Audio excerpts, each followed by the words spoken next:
The chandeliers in the grand ballroom scattered light like handfuls of diamonds tossed carelessly across the ceiling. Each crystal caught the warm glow and multiplied it, creating a universe of stars above the heads of New York's elite. I adjusted the collar of my simple black dress, the only formal attire I owned, feeling the rough fabric scratch against my collarbone. The dress had been on sale, a lucky find at a second-hand shop, but standing among women draped in designer silks, and men in tailored suits that probably cost more than my monthly rent, I felt the cheapness of it like a brand on my skin. "More champagne, miss?" A server glided past with a tray of flutes, bubbles rising to the surface like my anxiety. "No, thank you." My voice was barely audible above the orchestra and the cultured laughter of the guests. I didn't belong here, in this palatial mansion on the outskirts of the city, surrounded by people who had never worried about making rent or choosing between groceries or electricity. 6 weeks ago, I was just Sophia Riley, a 26-year-old art history graduate, working as a waitress at an upscale restaurant to pay off my student loans. Now I stood in the home of one of the most dangerous men in the city, waiting to meet his father. All because I had spilled red wine on the wrong man's custom suit. The memory made my stomach clench. I could still feel the cold dread that had washed over me when the restaurant had gone silent, when those dark eyes had locked onto mine, eyes that belonged to Alessandro Ricci, heir to an empire I hadn't known existed until that night. I'd expected to be fired, maybe even sued for the ruined suit. I hadn't expected him to return the next day, requesting me specifically as his server, or the day after that, or the flowers that began appearing at my apartment door, an apartment he shouldn't have known the address of. "There you are," his voice came from behind me, sending a shiver down my spine that wasn't entirely fear. Alessandro materialized at my side, one hand settling possessively on the small of my back. He was breathtaking in a black suit that fit him like a second skin, his dark hair swept back from his forehead, his jaw clean-shaven and sharp enough to cut glass. The cologne he wore smelled expensive and masculine, sandalwood and something darker I couldn't name. "You disappeared," he said, his Italian accent more pronounced tonight than usual. His thumb traced small circles against my spine. "I told you to stay where I could see you. I needed some air," I replied, resisting the urge to lean into his touch. That was the problem with Alessandro. My body responded to him in ways my mind rebelled against. There are so many people. His eyes scanned the room, cataloging faces, exits, potential threats. Alessandro never relaxed. Not completely. Even now, surrounded by what I assumed were allies and associates, 2 of his men stood within eyesight, their attention trained on us. Marco, his driver and most trusted guard, lingered near the entrance, his hand never far from the bulge under his jacket. "My father has arrived," Alessandro said, his grip tightening slightly. "He's eager to meet the woman who has been taking up so much of my time." My heart skipped. I didn't realize he was the guest of honor. Alessandro's lips curved into something that wasn't quite a smile. "Every event is in my father's honor, whether he attends or not. He rarely leaves Italy these days." The implication hung in the air between us. This visit was significant, and so was my introduction. Why Alessandro wanted to parade me in front of his father like some prize, I still didn't understand. I was nothing to these people, a waitress from a middle-class family in Pennsylvania, who'd moved to New York with dreams of working in a museum someday. Dreams that seemed increasingly distant with every day I spent in Alessandro's orbit. What if he doesn't like me? The question slipped out before I could stop it. Alessandro turned to face me fully, his hands moving to grip my upper arms. His fingers were warm through the thin material of my dress. That isn't a possibility I'm concerned about. His gaze was intense, almost feverish. "You're mine now, Sophia. My father will respect that. Mine." The word both thrilled and terrified me. It had been that way since the beginning, since he'd started appearing at the restaurant, leaving gifts at my door, coincidentally showing up at the coffee shop where I took my breaks. I should have been scared. I should have reported him, changed jobs, moved apartments, but there was something in the way he looked at me, like I was precious and rare, that made me hesitate just long enough for curiosity to overcome caution. I hadn't known who he really was then. By the time I discovered the truth about the Ricci family, the businesses they controlled, the blood on their hands, I was already in too deep. "Come," Alessandro said, his hand sliding down to capture mine. "It's time." He led me through the crowd, which parted for him like water. People nodded respectfully as we passed, their eyes lingering curiously on me before darting away when Alessandro's gaze met theirs. The message was clear. Look, but not too long. admire, but from a distance. We entered a smaller room off the main hall, more intimate but no less opulent. Heavy velvet drapes framed floor-to-ceiling windows that looked out onto manicured gardens. A fire crackled in a marble fireplace large enough for me to stand in, casting dancing shadows across antique furniture and oil paintings of stern-faced men who shared Alessandro's strong jawline and penetrating stare. In the center of the room, seated in a high-backed leather chair like a king on his throne, was an older man with silver threading through his dark hair. His face was lined, but his posture was impeccable, his hands folded neatly over the head of a wooden cane. 5 men surrounded him, positioned like satellites around a planet, but it was clear who held the gravitational pull. Antonio Ricci, the patriarch of the family, the man who had built the Ricci empire from nothing, according to the whispered stories I'd managed to glean from news articles and cautious conversations with Marco's wife, Elena, the only person in Alessandro's circle who seemed to view me with anything resembling kindness. The conversation stopped as we entered. Antonio's dark eyes, so like his son's, fixed on me with an intensity that made me want to hide behind Alessandro. Instead, I straightened my spine and lifted my chin, the way my grandmother had taught me when I was nervous about my first day of school. Show fear, and they'll eat you alive, Piccola. Father, Alessandro said, the word laden with respect, and something deeper I couldn't quite identify. May I present Sophia Riley? Antonio Ricci studied me without speaking. The silence stretched uncomfortably, but Alessandro's grip on my hand prevented me from fidgeting. Then the older man spoke, his voice heavily accented but clear. So this is the girl who has bewitched my son. His eyes narrowed. Come closer, child.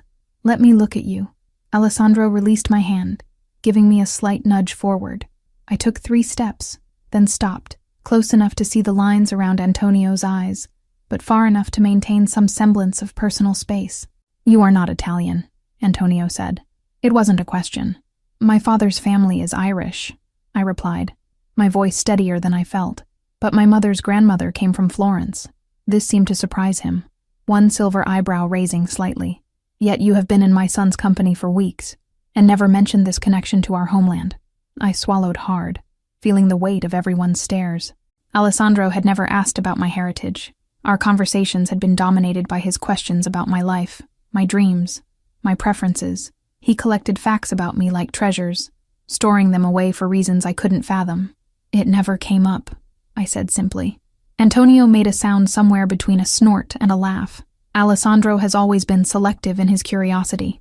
He switched to Italian, addressing his son in rapid-fire sentences I couldn't follow. Alessandro's response was terse, his jaw tight. Whatever his father had said clearly displeased him. The tension in the room thickened, the other men shifting uncomfortably. Antonio turned his attention back to me. Do you speak the language of your ancestors, Miss Riley? Here was my chance. To impress him, to ease the tension crackling in the air, to prove I wasn't completely out of my depth in this world of wealth and power and danger. My Italian was rusty, learned at my grandmother's knee during childhood summers and polished through college courses, but it was serviceable. I took a deep breath and responded in Italian, the words flowing more naturally than I had expected. Mi dispiace se ho causato problemi tra lei e suo figlio. Non era mia intenzione. Mia nonna mi ha insegnato che il rispetto per la famiglia viene prima di tutto, e posso vedere quanto Alessandro vi rispetti. The room went utterly silent. Even the crackling of the fire seemed muted. Antonio's eyes widened almost imperceptibly, and the men around him exchanged glances. I heard Alessandro inhale sharply behind me. Had I made a terrible mistake? Said something offensive? My grandmother had taught me that respect for family comes before all else, and I had only meant to acknowledge the obvious reverence Alessandro had for his father. Antonio leaned forward slightly, his gaze searching my face as if seeing me for the first time. Your grandmother taught you well, he said finally, switching back to English. Family is everything. Without it, a man has nothing. His eyes flicked to Alessandro. My son seems to have found a woman with unexpected depths. The compliment, if it was one, warmed my cheeks. Alessandro was suddenly beside me again, his arm circling my waist in a grip that was both protective and possessive. Sophia continues to surprise me as well, Alessandro said. But there was an undercurrent to his voice I hadn't heard before. Irritation, perhaps, or something darker. His fingers pressed into my hip, not enough to hurt, but enough to communicate his displeasure. Antonio noticed. Of course he did. Nothing seemed to escape those shrewd eyes. "Come, sit beside me, Sophia," he said, gesturing to an empty chair. "Tell me about this grandmother of yours. She sounds like a woman I would have enjoyed meeting." I glanced uncertainly at Alessandro, whose face had become an unreadable mask. After a moment's hesitation, he released me with a curt nod. As I moved toward the chair, the air in the room seemed to shift and settle. I had passed some test I hadn't known I was taking, but the way Alessandro watched me, like I had revealed a secret he hadn't been privy to, told me that my victory might come with consequences I couldn't foresee.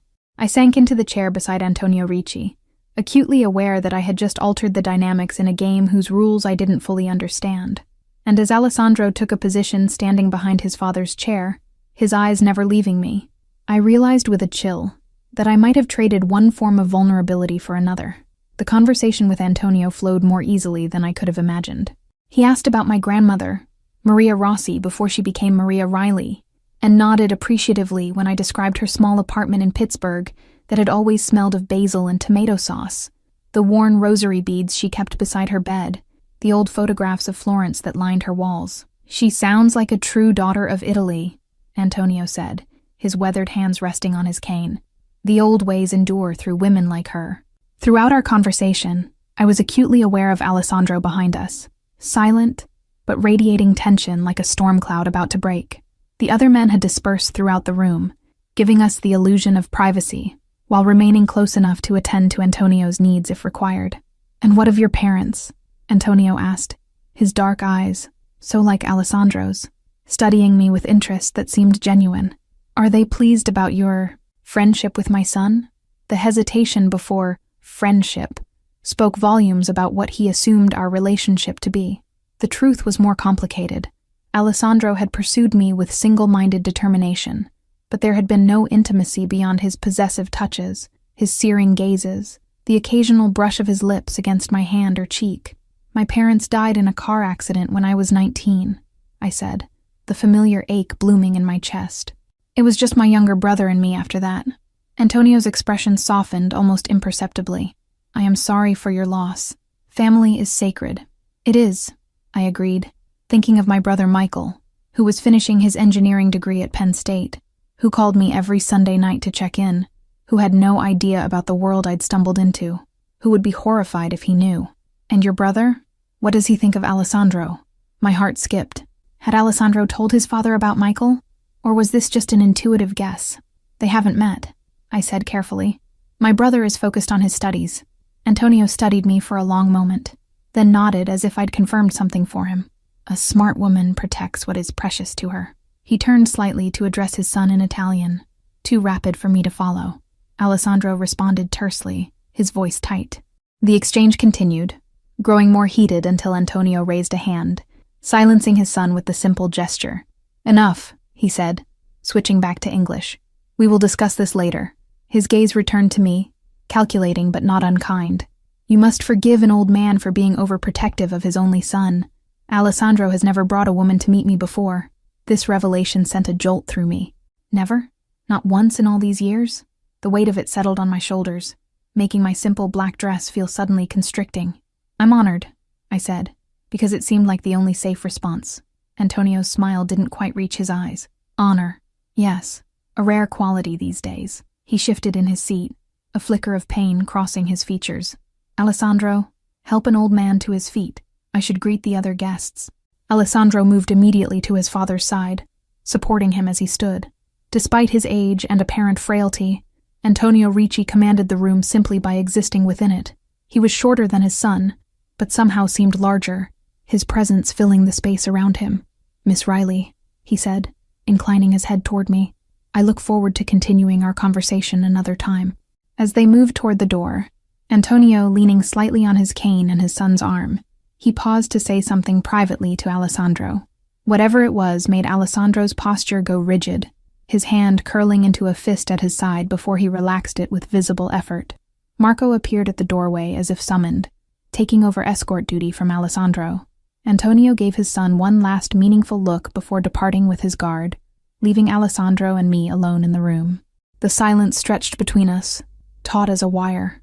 Alessandro stood with his back to me, staring into the fire, his shoulders a hard line under his tailored jacket. I remained seated, uncertain whether to speak or wait for him to break the silence. When he finally turned, his expression was unreadable. You never told me you spoke Italian. It wasn't a question, but I answered anyway. You never asked. I've asked you about everything, he countered, moving toward me with the fluid grace of a predator. Your favorite color, the books that made you cry, the places you dream of visiting, your first kiss, how you take your coffee. I know the name of your childhood pet and the brand of shampoo you use. He stopped in front of me, looking down with eyes that burned. But somehow the fact that you speak my mother tongue never came up. I stood slowly, unwilling to remain at a disadvantage. Even so, he towered over me. It didn't seem important. He cut himself off with a sharp laugh that held no humor. You've spent weeks letting me translate menus for you, explain Italian phrases. You sat through an entire film with subtitles last weekend. Heat rose to my cheeks. It was true. I'd kept quiet about my knowledge of Italian, letting him assume I understood nothing when he spoke to Marco or Elena in his native language.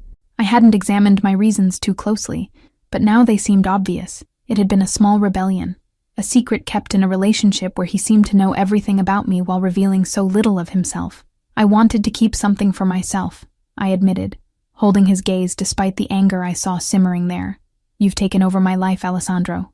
You appear everywhere. You know everything. You've made it clear that I'm yours. The word caught in my throat. But I'm still me. I still have some choices. His eyes narrowed. Is that what you think? That I've taken your choices away? Haven't you? The words came out more forcefully than I intended. I still have the same job, but you own the restaurant now. I live in the same apartment, but your men watch the building day and night. My friends have stopped calling because they're afraid of you. The only person from my old life I still talk to is my brother, and I can't even tell him the truth about who you are. Alessandro stepped closer, eliminating the space between us. His hand came up to cup my cheek, his touch gentler than his expression suggested. I've given you everything, Sophia. Security, luxury, my attention. Do you know how many would kill to be in your position? I never asked for any of it, I whispered. I just wanted to apologize for ruining your suit. Something dangerous flickered in his eyes. Is that what you want? To go back to that life? Serving other men dinner? Living paycheck to paycheck in that tiny apartment? Looking at art in museums instead of owning it? His thumb traced my lower lip. Tell me you want to leave, and I'll let you walk out that door right now. My heart hammered against my ribs. Was he serious? Would he really let me go? Somehow, I doubted it would be that simple. Nothing with Alessandro was ever simple. What did your father say to you? I asked, instead of answering his question. Before he left, Alessandro's jaw tightened. My father thinks he knows what's best for everyone, especially me. And what did he say about me? His hand slid from my face to my throat, not squeezing but resting there, a reminder of his strength. He said you're either exactly what I need or exactly what I should fear, that a woman who keeps secrets has power. His eyes searched mine. He likes you. Relief washed through me, though I wasn't entirely sure why Antonio's approval mattered. Perhaps because it was clear that Alessandro valued it, despite their tense interactions. He also said, Alessandro continued, his voice dropping lower, that if I truly want you, I should marry you before someone else recognizes your value. My breath caught. Marry me? We've known each other 6 weeks. We haven't even...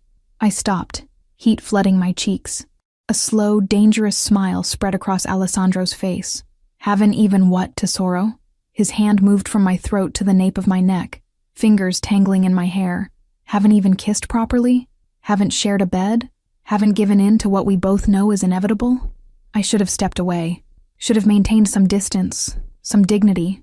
Instead, I swayed toward him, drawn by the gravitational pull that had existed between us since that first night when I'd spilled wine on his suit and looked up to find those dark eyes fixed on me. Why me? The question that had burned in my mind from the beginning finally escaped. Of all the women in New York, beautiful, sophisticated women from your world, why pursue a waitress with student debt and no connections? Alessandro's smile faded, his expression turning serious. Because from the moment you looked at me, really looked at me, not at my money or my name or my power, I knew you were different. His free hand came to rest on my waist, drawing me closer. You saw me, Sophia. Not the Ricci heir, not the businessman. Just me. It was the most personal thing he'd ever said to me. a glimpse behind the controlled facade he maintained. And God help me, it made my heart race for reasons that had nothing to do with fear. "There you are," a female voice drawled from the doorway. We broke apart, Alessandro's arm remaining possessively around my waist as we turned to face the intrusion. Valentina Moretti stood in the entrance, resplendent in a blood-red gown that clung to her perfect figure, her dark hair swept up to reveal the graceful line of her neck. She was everything I wasn't: Italian, wealthy, connected. The daughter of one of Antonio's oldest associates, according to Elena's whispered information. "Your father is looking for you, Alessandro," she said in Italian, her gaze sliding dismissively over me before returning to him. "Something about introducing you to Senator Harrison's son." Her red lips curved into a smile that didn't reach her eyes. "I'd be happy to keep your friend company while you're gone." The way she emphasized friend made it clear what she really thought of me. Alessandro's grip tightened on my waist, his body tensing beside mine. "Sophia comes with me," he said flatly. Valentina laughed, the sound like glass breaking. "To a business discussion? Surely not. Besides, I've been dying to get to know the woman who's captured so much of your attention lately." Her eyes met mine, glittering with malice. "We girls should stick together, shouldn't we?" Before Alessandro could respond, Antonio appeared behind Valentina, his expression stern. "Alessandro," he said, a word. For a moment, I thought Alessandro might refuse. His jaw worked as he looked from his father to Valentina to me. Finally, he bent to whisper in my ear, his breath warm against my skin. "Stay in this room. If she says anything to upset you, walk away. I'll find you."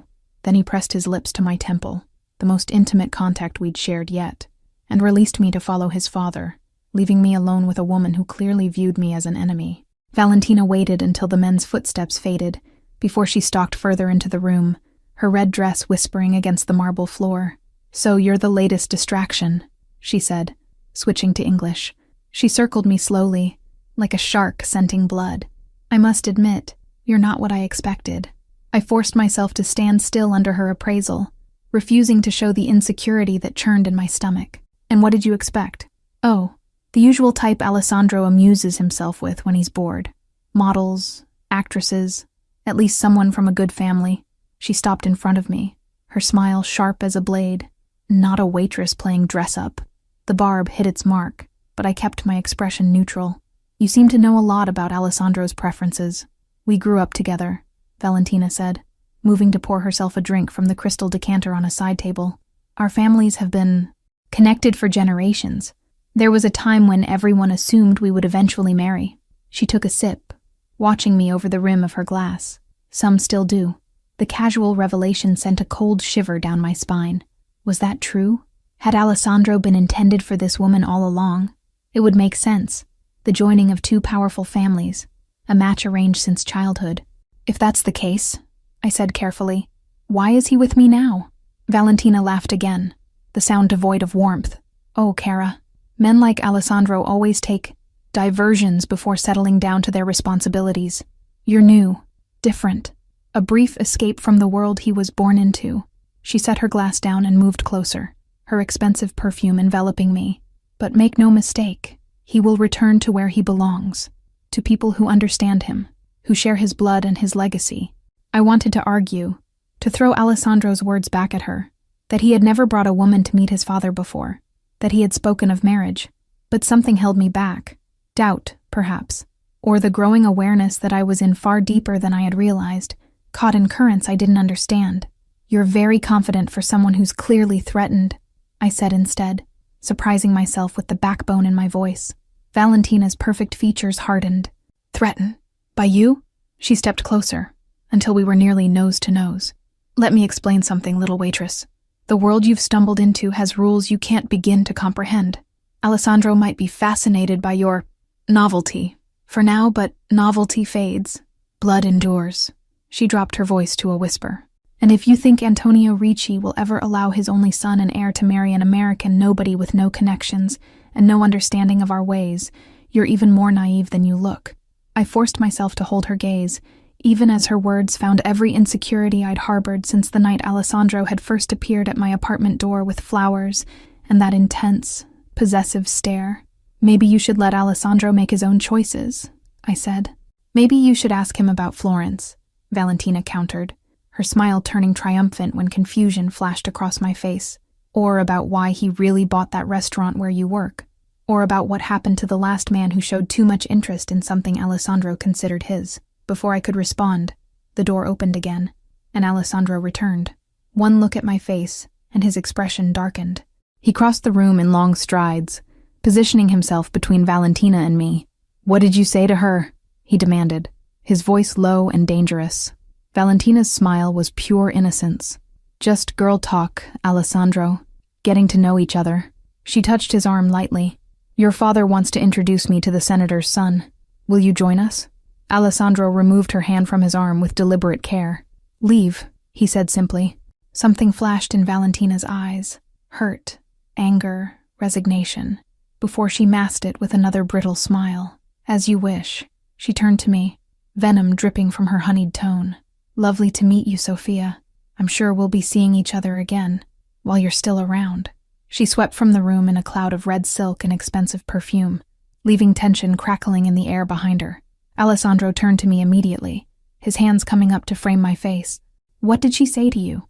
I met his gaze steadily, my earlier doubts crystallizing into questions I could no longer ignore.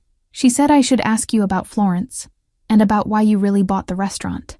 His expression shuddered, the openness from our earlier conversation vanishing. "Valentina has always been jealous and spiteful. That doesn't answer my question." His hands dropped from my face, his jaw tightening. "This isn't the place for that conversation." "Then where is?" I challenged, emboldened by the turmoil of the evening, the unexpected connection with Antonio, the revelations about Alessandro's past with Valentina, the growing certainty that I was caught in something far more complex than a wealthy man's infatuation with a waitress. "When will you tell me the truth, Alessandro?" "All of it." Something shifted in his expression. A decision made. "Tonight," he said finally, "after we leave here, I'll take you somewhere private, and I'll tell you everything you want to know." He reached for my hand, his fingers twining with mine. "But first, we need to get through the rest of this evening. Can you do that for me?" I hesitated, torn between pressing for answers now and the promise of full disclosure later. Finally, I nodded. "Yes, but I'm holding you to that promise." Alessandro's thumb traced circles on the back of my hand, his expression unreadable as he studied me. "You continue to surprise me, Sophia Riley."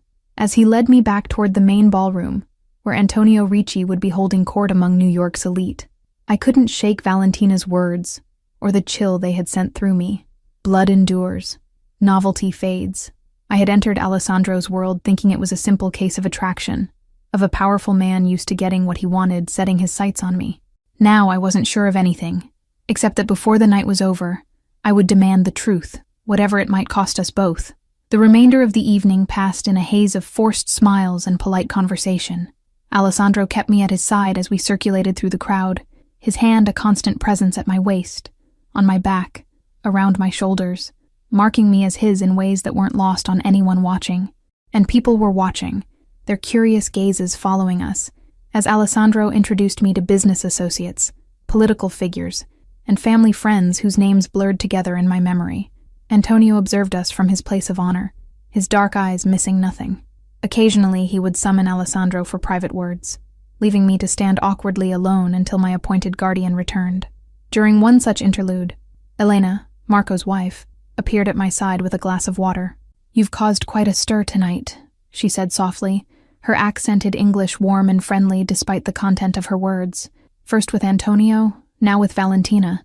The old families are talking." I took a grateful sip of water, my throat dry from tension and forced small talk. "I didn't mean to cause problems." Elena's smile was sympathetic. "Intention rarely matters in this world, Kara. Only results." She glanced around, ensuring no one was within earshot. "Be careful with Valentina. Her family has been aligned with the Riccis for generations. Many expected her to marry Alessandro." "So she said," I murmured, watching as Alessandro spoke with his father across the room, their body language tense despite their composed expressions. "Were they ever together?" "There was an understanding," Elena said carefully. "Nothing official, but expectations in our world carry weight of their own." She touched my arm lightly. "Alessandro has never looked at any woman the way he looks at you. Not Valentina. Not anyone." The revelation should have been reassuring, but it only deepened my unease. Why me, though? I'm nobody. Elena's expression turned serious. We are all somebody to someone, Sophia. Her eyes flicked to where Marco stood guard near Antonio. I was just a school teacher when Marco found me. Love doesn't follow logic. Is that what this is? Love? The question escaped before I could stop it. Elena studied me for a moment. Alessandro doesn't do anything halfway. Whatever he feels for you, it's consuming him. She squeezed my arm once before letting go. Just remember, the more precious something is to him, the more fiercely he will guard it, the more completely he will own it.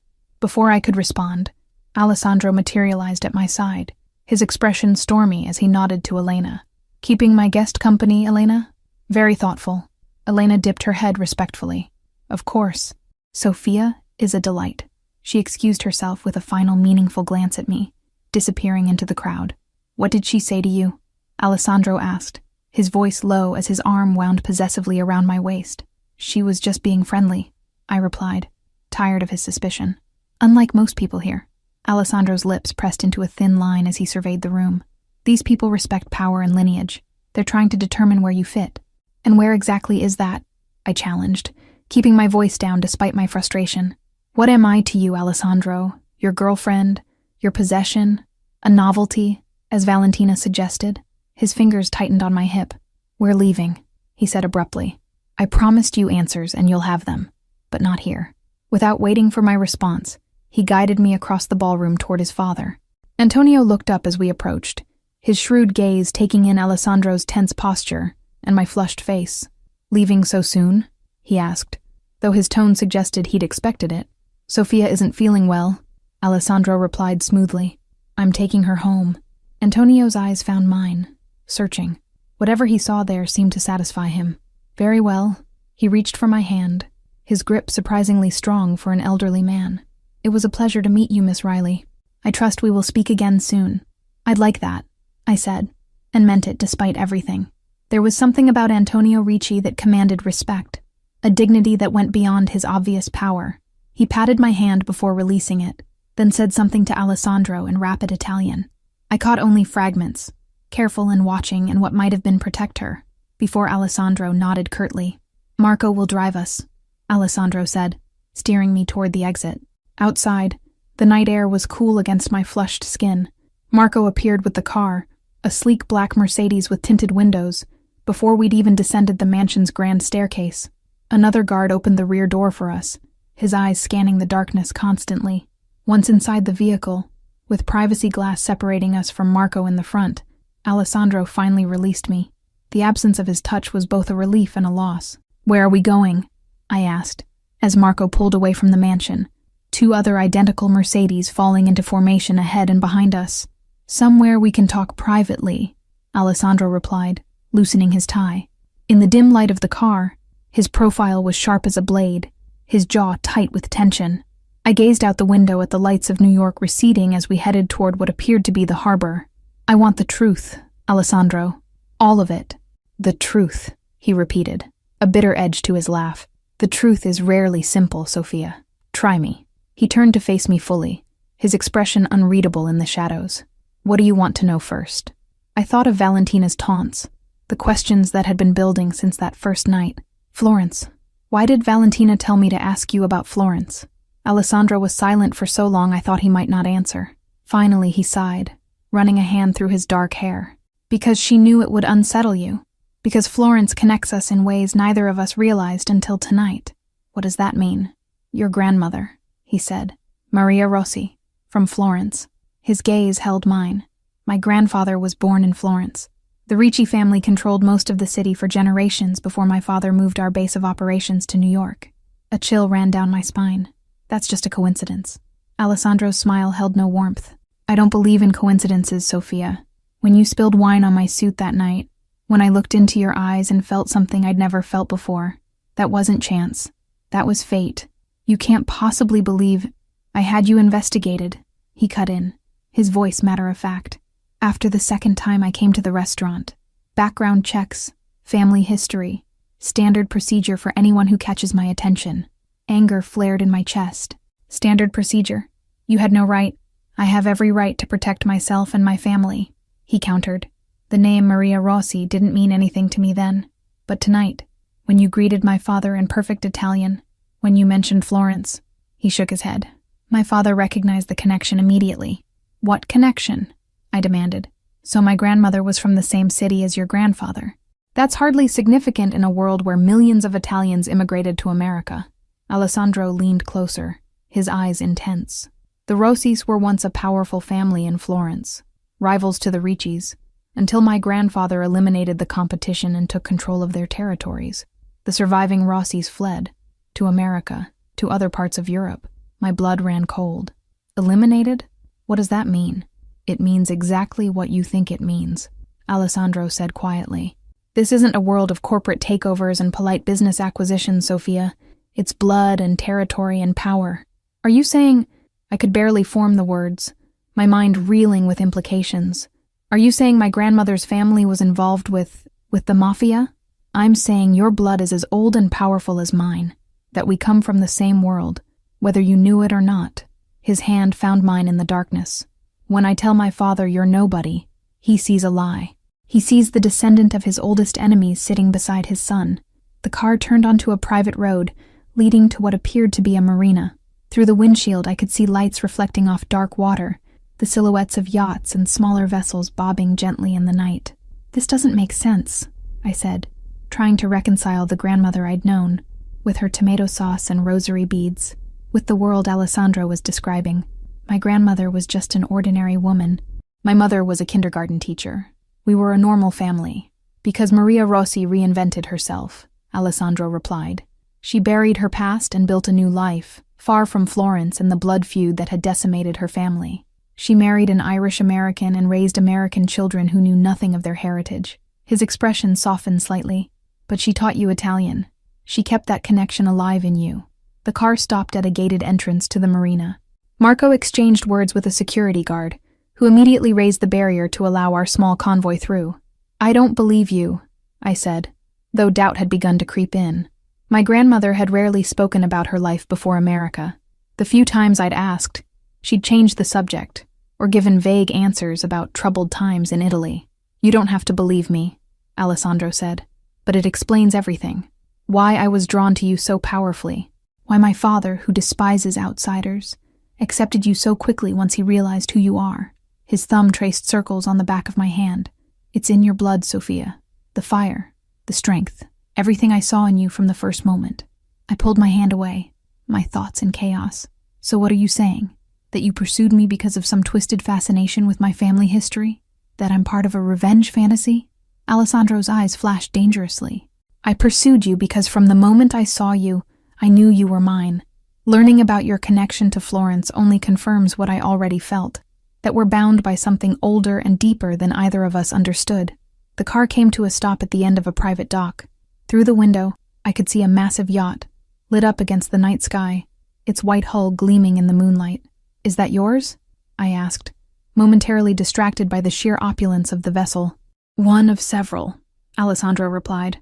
"But this one is special, my private sanctuary." He nodded to Marco, who came around to open the door. "No one boards without my explicit permission, not even my father." As I stepped out of the car, the salt air filled my lungs. The yacht loomed above us, easily over 100 feet long, its decks rising 3 stories above the waterline. Soft lights illuminated the gangway, and I could see a crew member standing at attention, waiting to welcome us aboard. Alessandro placed his hand at the small of my back, guiding me forward. "My home on the water," he said, "where we can speak freely, without eyes or ears reporting back to my father or Valentina's family." I hesitated at the foot of the gangway.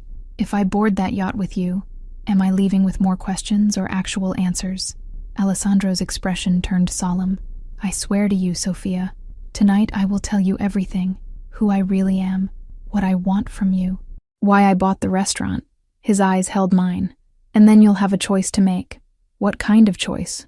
"Whether to walk away from me forever," he said, his voice tight with an emotion I couldn't identify, "or to accept that some things, some people, are destined to be together, regardless of the past." Part of me wanted to turn and run, to go back to my tiny apartment and pretend the last 6 weeks had never happened. But a larger part, the part that had been drawn to Alessandro from the beginning, despite all logic and self-preservation, needed answers. I took a deep breath and stepped onto the gangway. Show me. The yacht's interior was a study in understated luxury. Gleaming wood, supple leather, tasteful artwork that I recognized as original pieces by masters. Alessandro led me through a main salon with panoramic windows, up a curved staircase to an upper deck, and finally into what appeared to be a private study. The room was masculine and elegant, with bookshelves lining one wall, a large desk dominating one corner, and comfortable seating arranged to take advantage of the view. A bar cabinet stood open, crystal decanters catching the light. Drink? Alessandro asked, moving to pour himself what looked like whiskey. No, thank you. I needed a clear head for whatever revelations were coming. Alessandro nodded, downing his drink in one swallow before setting the glass aside. He shrugged out of his suit jacket, draping it over a chair before loosening his tie further. The actions were oddly intimate, a man making himself comfortable in his private space. Sit, he said, gesturing to a leather sofa. This may take some time. I perched on the edge of the sofa, my back straight, hands folded in my lap. Alessandro remained standing, pacing slowly before stopping to look out the window at the lights of New York in the distance. My father built an empire, he began, his voice low and measured. He took what my grandfather had started in Italy and expanded it across continents. Legitimate businesses, shipping, construction, real estate, technology, and other ventures that operate in shadows. Criminal enterprises, I said plainly. Alessandro turned, his expression unreadable. The line between legal and illegal is often a matter of who writes the laws, Sophia. But yes, what you would call criminal enterprises, protection, gambling, certain controlled substances. You're admitting you're part of the Mafia. His smile was cold. That term is a media invention. We are a family with interests that sometimes fall outside conventional legal frameworks. Don't play word games, I said, anger giving me courage. You told me you'd give me the truth. Alessandro's eyes flashed, but he inclined his head in acknowledgement. Very well. Yes, the Ricci family has controlled what law enforcement calls organized crime in this region for 3 generations. My father expanded our operations globally. I have continued that expansion since taking over day-to-day operations 5 years ago. The casual admission sent a chill through me. This wasn't a movie or a book. This was real. A man standing before me, calmly discussing criminal empires as if he were talking about stock portfolios. And the restaurant? I asked, remembering Valentina's taunt. Alessandro's jaw tightened. I bought it the day after I met you, to keep you close, to ensure your safety. My safety was never in danger until I met you, I pointed out. You have no idea what dangers existed in your life before me, he countered. The difference is that now you have my protection. I stood, unable to remain still with the emotions churning inside me. So all of this, pursuing me, buying my workplace, the gifts, the coincidental meetings, it was all about control, about owning me. Alessandro moved toward me, his movements fluid and predatory. It was about wanting you, about knowing, from the first moment I saw you, that you belonged with me. He stopped just short of touching me. The restaurant was just the beginning. I've been watching over you since that night. Watching over me or watching me? I challenged. His smile was dangerous. Both. My stomach dropped. What does that mean? It means I know your routine, Sophia. The coffee shop where you stop every morning. The bookstore you visit on Sundays. The park bench where you sit to eat lunch when the weather is nice. He reached out to tuck a strand of hair behind my ear, his fingers lingering against my skin. I know the names of your 3 closest friends, all of whom have gradually stopped calling because they sense something has changed in your life. I know your brother calls every Sunday at 8, and that you never tell him anything substantial about me. Horror and violation wash through me. You've been spying on me. I've been protecting what's mine, he corrected, learning everything about you, making sure you're safe. I stepped back, putting distance between us. I'm not yours. I never agreed to any of this. Alessandro's expression darkened. You accepted my gifts, my invitations. You let me into your life, because I didn't know who you really were. I thought you were just a wealthy businessman with an unusual interest in me. I never agreed to be stalked, to have my entire life monitored. And if I had told you the truth from the beginning? He asked. If I had said, I am Alessandro Ricci, heir to an empire built on blood and power, and I want you to be mine, would you have given me a chance? The question brought me up short. Would I have? The answer came more readily than I liked to admit. No. I would have run as far and as fast as possible. That's why I didn't tell you, Alessandro said, reading the truth in my silence. I needed you to know me. The man, not the name or the reputation, before you knew what I am.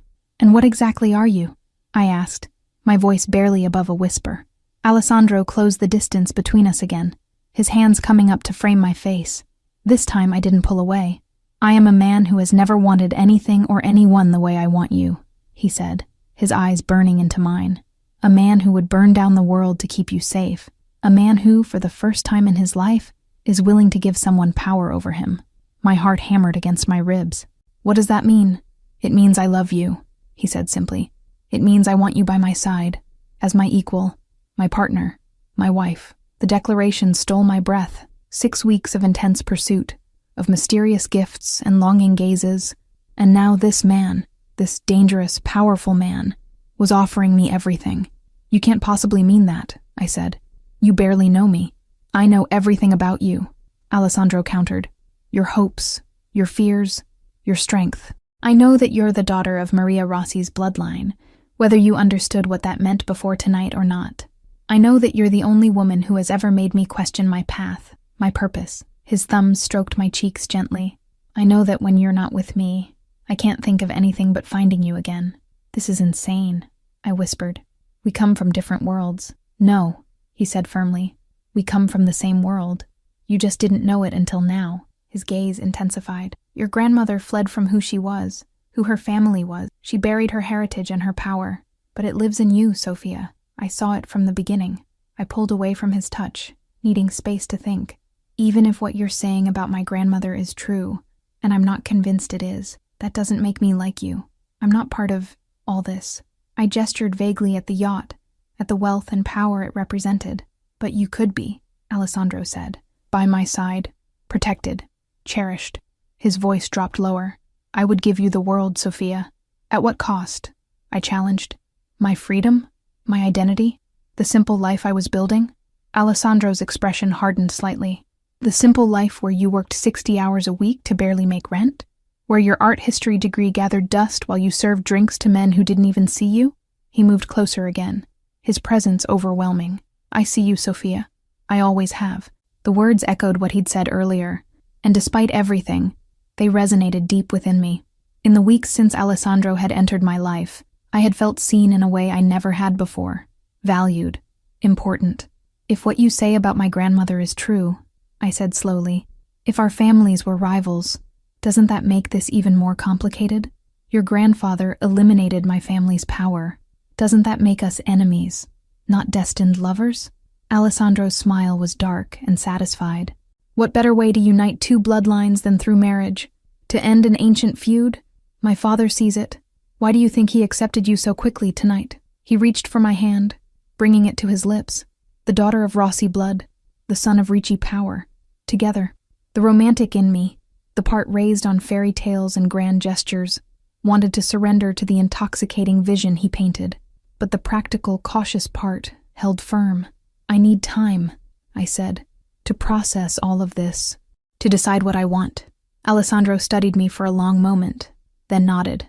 Time, he agreed, but not distance. Not now that Valentina has seen you as a threat. Not now that the families know of your existence. His expression turned grave.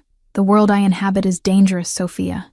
Now that you've been connected to me publicly, that danger extends to you as well. Fear curled in my stomach. Are you threatening me? Never, he said fiercely. I'm warning you of threats that exist whether you choose to be with me or not. There are people who would use you to get to me now, who would see harming you as a way to hurt me. His hands gripped my shoulders. Let me protect you. Stay here, on the yacht, while you consider your decision. Alarm bells rang in my head. You want me to stay here? With you? The yacht has 6 guest staterooms, Alessandro said. You can have complete privacy, your own space. The crew will attend to your needs. You'll be safe here while you think. It sounded reasonable, but a voice in the back of my mind whispered that stepping further into Alessandro's world, onto his territory, would make it that much harder to leave if I decided to. And if I refuse? I asked. If I want to go home to my apartment tonight? Alessandro's expression didn't change, but something in his eyes hardened. Then Marco will drive you home, and 4 of my best men will guard your building day and night until you've made your decision. His voice was calm, matter of fact. Either way, Sophia, your life has changed. The only question is whether you'll accept my protection willingly or force me to provide it from a distance. The truth of his words settled over me like a weight. There was no going back to before. Not now that I'd been seen with Alessandro at his father's event. Not now that Valentina had marked me as competition. Not now that I knew the truth about who Alessandro really was. I was caught in a current stronger than my ability to swim against it. 1 week, I said finally. I'll stay here for 1 week while I consider everything you've told me. But I need guarantees of my freedom. My brother needs to be able to reach me. I need to be able to leave if I choose to. Relief flashed across Alessandro's face before his features smoothed into a more controlled expression. Of course. You're not a prisoner, Sophia. You're a guest. He lifted my hand to his lips again. 1 week, and then you'll give me your answer. As I looked into his dark eyes, filled with possessive desire and something deeper, more complex, I wondered if I already knew what my answer would be. If I had known from the moment he'd first looked at me, spilled wine dripping from his ruined suit, his gaze locking with mine across the restaurant floor. 1 week? I repeated, my voice steadier than I felt. Alessandro's smile was triumphant, as if he too sensed the inevitability of what was forming between us. A bond forged from ancient rivalries, modern power, and the inexplicable pull that had drawn us together from the beginning. Let me show you to your room, he said, offering his arm with old-world formality. Tomorrow we begin the rest of our lives, together or apart. Your choice. As I placed my hand on his arm and let him lead me deeper into the floating palace he called home, I couldn't shake the feeling that choice had very little to do with the path unfolding before me. A path that seemed to have been set in motion long before either of us was born, in the narrow streets of Florence where Ricci's and Rossi's had once fought for control, blood and destiny, power and surrender. As the door to my opulent stateroom closed behind me, leaving me alone with my thoughts for the first time since the revelation-filled evening had begun, I wondered which would ultimately prove stronger, my will, or Alessandro's determination to make me his. Sleep eluded me that night. Despite the luxurious comfort of the king-size bed in my stateroom, my mind raced with everything Alessandro had revealed, about himself, about my grandmother, about the dangerous world I'd unwittingly stepped into. By the time dawn broke, painting the horizon with stripes of gold and pink visible through my window, I'd made exactly 0 progress in deciding what to do. A soft knock at my door startled me from my thoughts. I wrapped the plush robe I'd found in the ensuite bathroom around myself and cautiously opened the door. A young woman in a crisp uniform stood in the hallway, her expression professionally pleasant. Good morning, Miss Riley. Mr. Ricci asked me to inform you that breakfast is served on the aft deck whenever you're ready. I've brought coffee in the meantime. She offered a silver tray with a steaming mug and a small plate of pastries. Thank you, I said, taking the tray. I'll be out shortly. After she left, I sipped the coffee, prepared exactly how I liked it, with a splash of cream and no sugar. Of course, Alessandro would know that detail, too. The thought sent a shiver down my spine, a mixture of unease and something dangerously close to excitement. I showered and dressed in clothes that had mysteriously appeared in the closet overnight, all in my size, all in styles I would have chosen for myself. The collection ranged from casual to formal, suggesting Alessandro had anticipated a lengthy stay. My cheeks burned at his presumption, but I couldn't deny the practicality. I selected white linen pants and a pale blue blouse that reminded me of something I'd once admired in a boutique window, but could never afford. The yacht was even more impressive by daylight. As I made my way through corridors decorated with tasteful artwork and gleaming wood paneling, I passed crew members who nodded respectfully before continuing their duties. The vessel hummed with quiet efficiency, like a small floating city. I found the aft deck easily enough, following the scent of coffee and freshly baked bread. The space was open yet intimate, with comfortable seating arranged around a table laden with breakfast foods. Beyond the deck railing, the skyline of Manhattan glittered in the morning sun, the yacht having been repositioned to provide a perfect view of the city. Alessandro stood at the railing, his back to me, dressed in tailored pants and a white shirt, with the sleeves rolled up to reveal strong forearms. He turned as I approached, as if sensing my presence, and the intensity of his gaze stole my breath. Whatever else he was, criminal, stalker, possessive, the man was devastatingly handsome. You slept poorly, he said. Not a question, but an observation. I lifted my chin. You would know, I suppose. His lips curved into a faint smile. I don't have cameras in your bedroom, if that's what you're implying. But I know you, Sophia. The shadows under your eyes tell their own story. He gestured to the table. Eat. We have much to discuss. I took a seat, hunger overcoming my irritation. The spread was impressive. Fruit, pastries, eggs prepared multiple ways, smoked salmon, freshly squeezed juices. Alessandro sat across from me, watching as I filled my plate. I had your things brought from your apartment, he said casually, pouring himself coffee. Clothes, personal items, the books from your nightstand. They'll be delivered later today. I set my fork down.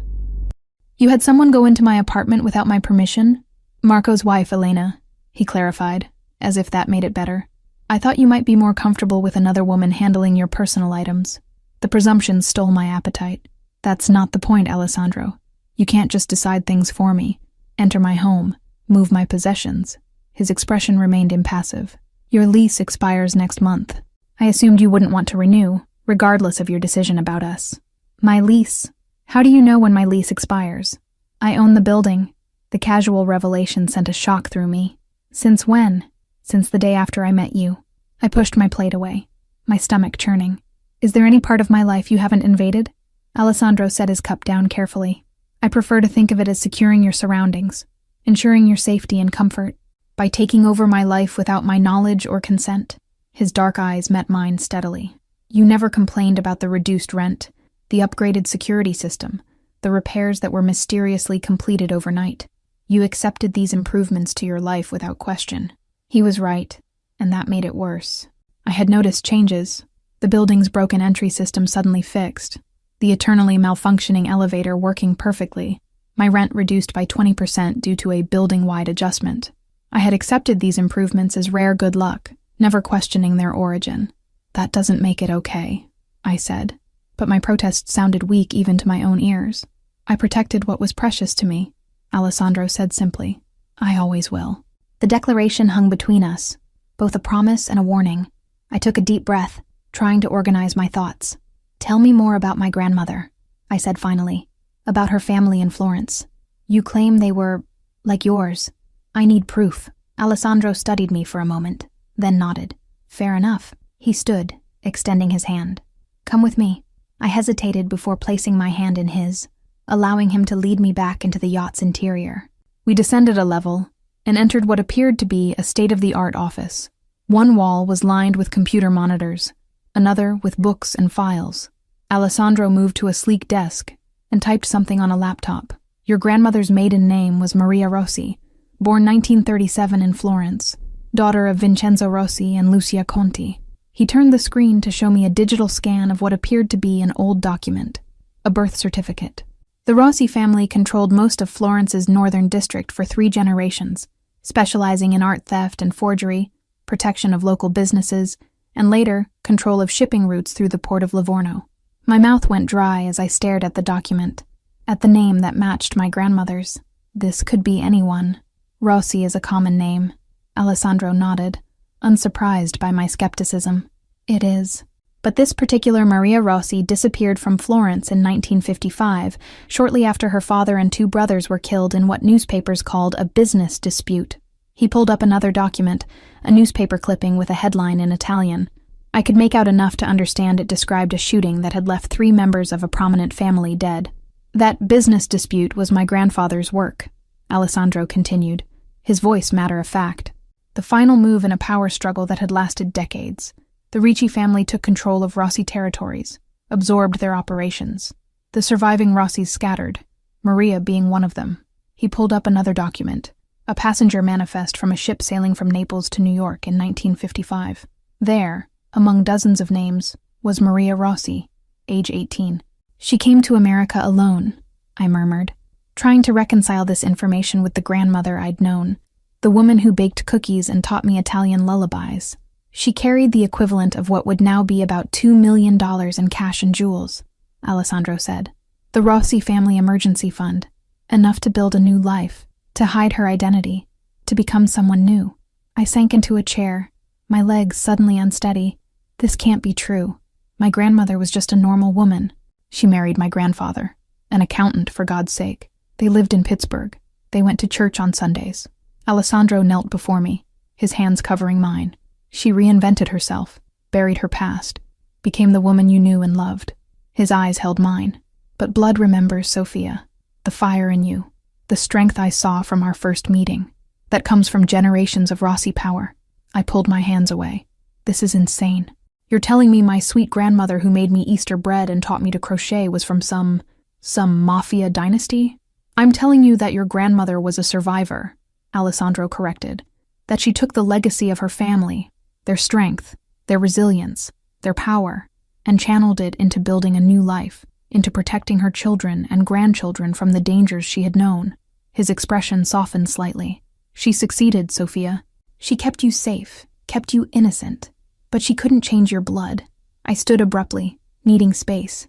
Even if this is true, and I'm not saying I believe it, it doesn't change who I am. I'm still just Sophia Riley, art history major turned waitress. I'm not some Mafia princess. Alessandro's smile was gentle but knowing. You've never been just anything, Tesoro. From the moment I saw you, I recognized something in you. A fire, a strength beyond ordinary people. Now I understand why. He approached slowly, as if afraid of startling me. You were born for more than serving drinks and living in a tiny apartment. You were born to stand beside me, to help me lead our world into a new era. The grandeur of his vision should have made me laugh. Instead, it sent a thrill through me that I immediately tried to suppress. You're talking about criminal enterprises, Alessandro. Illegal activities, hurting people. I'm talking about power, he countered. About building something lasting. Yes, parts of my business operate outside conventional laws, but I'm moving us toward legitimacy, expanding our legal holdings, investing in technology, real estate, art. His eyes lit up with genuine passion. Your art history degree wouldn't gather dust with me, Sophia. You could help build our collection, manage our patronage of museums and artists. The temptation in his words was seductive, a life where my education mattered, where I wouldn't struggle paycheck to paycheck, where I would stand as an equal beside a man who clearly adored me, but at what cost? And the illegal parts? I challenged. The violence? The threats? Would I be expected to participate in those too? Alessandro's expression hardened slightly. I would never expose you to that side of our operations. Never put you in danger or compromise your principles. He stepped closer. I protect what's mine, Sophia. Always. There it was again. That possessive claim that both thrilled and disturbed me. I'm not a possession, Alessandro. No, he agreed, surprising me. You're my equal, my partner. The only person I've ever met who makes me want to be more than what my father built. His hand came up to cup my cheek. With you beside me, I could transform our family's legacy, make it something we could both be proud of. The sincerity in his voice was disarming. For the first time, I glimpsed vulnerability beneath his controlled exterior. A man raised in darkness, seeing a possibility of light. I need time, I said again, pulling away from his touch. This is overwhelming. Alessandro nodded, dropping his hand. You have a week, as promised. Take today to settle in, to think. The yacht is at your disposal. The gym, the library, the sun deck. The crew will attend to whatever you need. He checked his watch. I have business to attend to in the city, but I'll return for dinner. You're leaving? I hadn't expected to be left alone so soon. The world doesn't stop turning because I've found the woman I want to spend my life with, he said with a slight smile. Though I wish it would. He moved toward the door, then paused. Marco will remain on board. If you need anything, or if you wish to go ashore, he'll accompany you. A babysitter, or a jailer, depending on how one looked at it. When will my brother call? I asked suddenly. It's Sunday. He always calls on Sundays. Alessandro's expression softened. I'll make sure your phone is returned to you before 8. You can take his call privately in your stateroom. He studied me for a moment longer. I'm not your enemy, Sophia. I never have been. After he left, I wandered the yacht in a daze, trying to process everything I'd learned. The vessel was even larger than it had appeared from the outside, with multiple lounges, a cinema room, a gym with floor-to-ceiling windows overlooking the water, and a library stocked with first editions. In that library, I found a photo album hidden among leather-bound classics. Inside were black and white photographs of stern-faced men and elegantly dressed women, the Ricci family through generations. I recognized Antonio in some of the later photographs, younger but still commanding, his arm around a beautiful woman who must have been Alessandro's mother. And there, in the oldest section of the album, was a photograph that made my blood run cold. A group of men standing outside what appeared to be a Florentine villa. The caption, written in faded ink, read, Vittorio Ricci celebrates acquisition of Rossi territories, 1955. The men were smiling, champagne glasses raised in victory. Behind them, partially visible, was what appeared to be a family crest carved into the villa's stonework. A rose wrapped around a sword, the same design I'd seen countless times as a child, on a ring my grandmother wore but never explained. My hands trembled as I closed the album. Alessandro hadn't been lying. The evidence was too specific, too consistent with fragments of memory from my childhood. My grandmother's reluctance to speak of Florence, her startled expression when I'd once asked about the ring, the way she'd taught me Italian but discouraged me from ever visiting Italy. I spent the rest of the day in a fog, moving from room to room, barely noticing the spectacular views or luxurious surroundings. Crew members appeared periodically to offer food, drinks, or assistance, but otherwise left me to my solitude. By late afternoon, I found myself on the sun deck, wrapped in a cashmere throw despite the mild temperature, staring at the Manhattan skyline. The city I'd moved to with such hope and ambition 4 years ago now seemed like a different world, one I'd been only playing at living in, unaware of the currents of power flowing beneath its surface. Ms. Riley? Marco's voice startled me from my thoughts. Mr. Ricci asked me to inform you that he's been delayed. He suggests you dine without him. The chef can prepare whatever you'd like. I nodded, not particularly disappointed. I needed more time to sort through my thoughts before facing Alessandro again. Thank you, Marco. Just something simple would be fine. Marco hesitated, then sat in a chair nearby, his usual stoic expression softening slightly. If I may, Ms. Riley. Elena asked me to check on you. She was concerned after last night. The mention of Elena, the only person in Alessandro's world who had shown me genuine kindness, broke through my numbness. Did she know? About my grandmother? About the connection between our families? Marco shook his head. No. That revelation surprised everyone, including Alessandro. His dark eyes studied me. But Elena has good instincts about people. She said from the beginning that you were different, that you might be the one to change him. Change him? I echoed. Marco seemed to choose his words carefully. Alessandro has always been driven, focused, ruthless when necessary. It's what makes him effective as our leader. He glanced out at the city lights beginning to twinkle in the gathering dusk. But since meeting you, there have been changes. Small ones, perhaps not visible to most. But Elena and I have known him since childhood. We see them. What kind of changes? He smiles more, Marco said simply. He speaks of the future with hope, not just determination.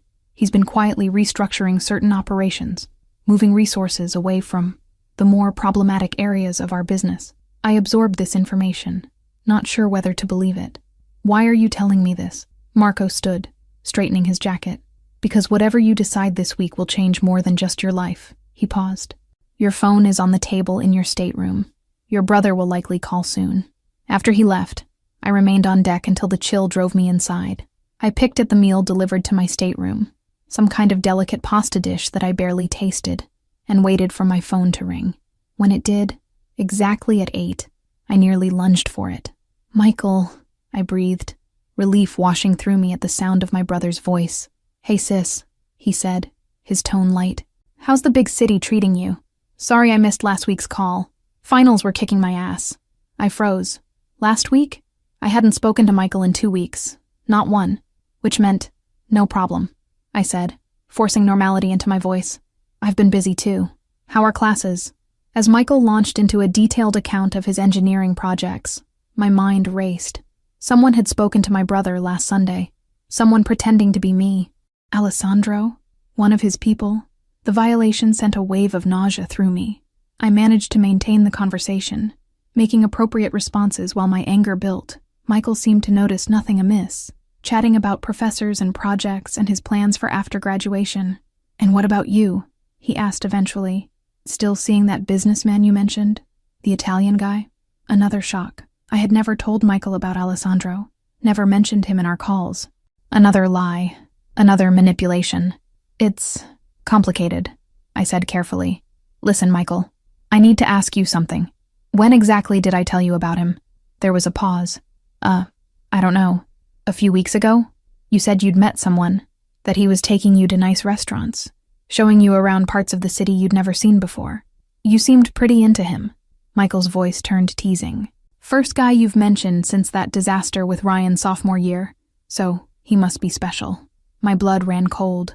Weeks of false conversations, manufactured updates about a relationship I'd never discussed with my brother. How long had Alessandro been monitoring my calls? Intercepting them? Having someone impersonate me? Soph, you still there? Michael asked. I swallowed hard. Yeah, sorry.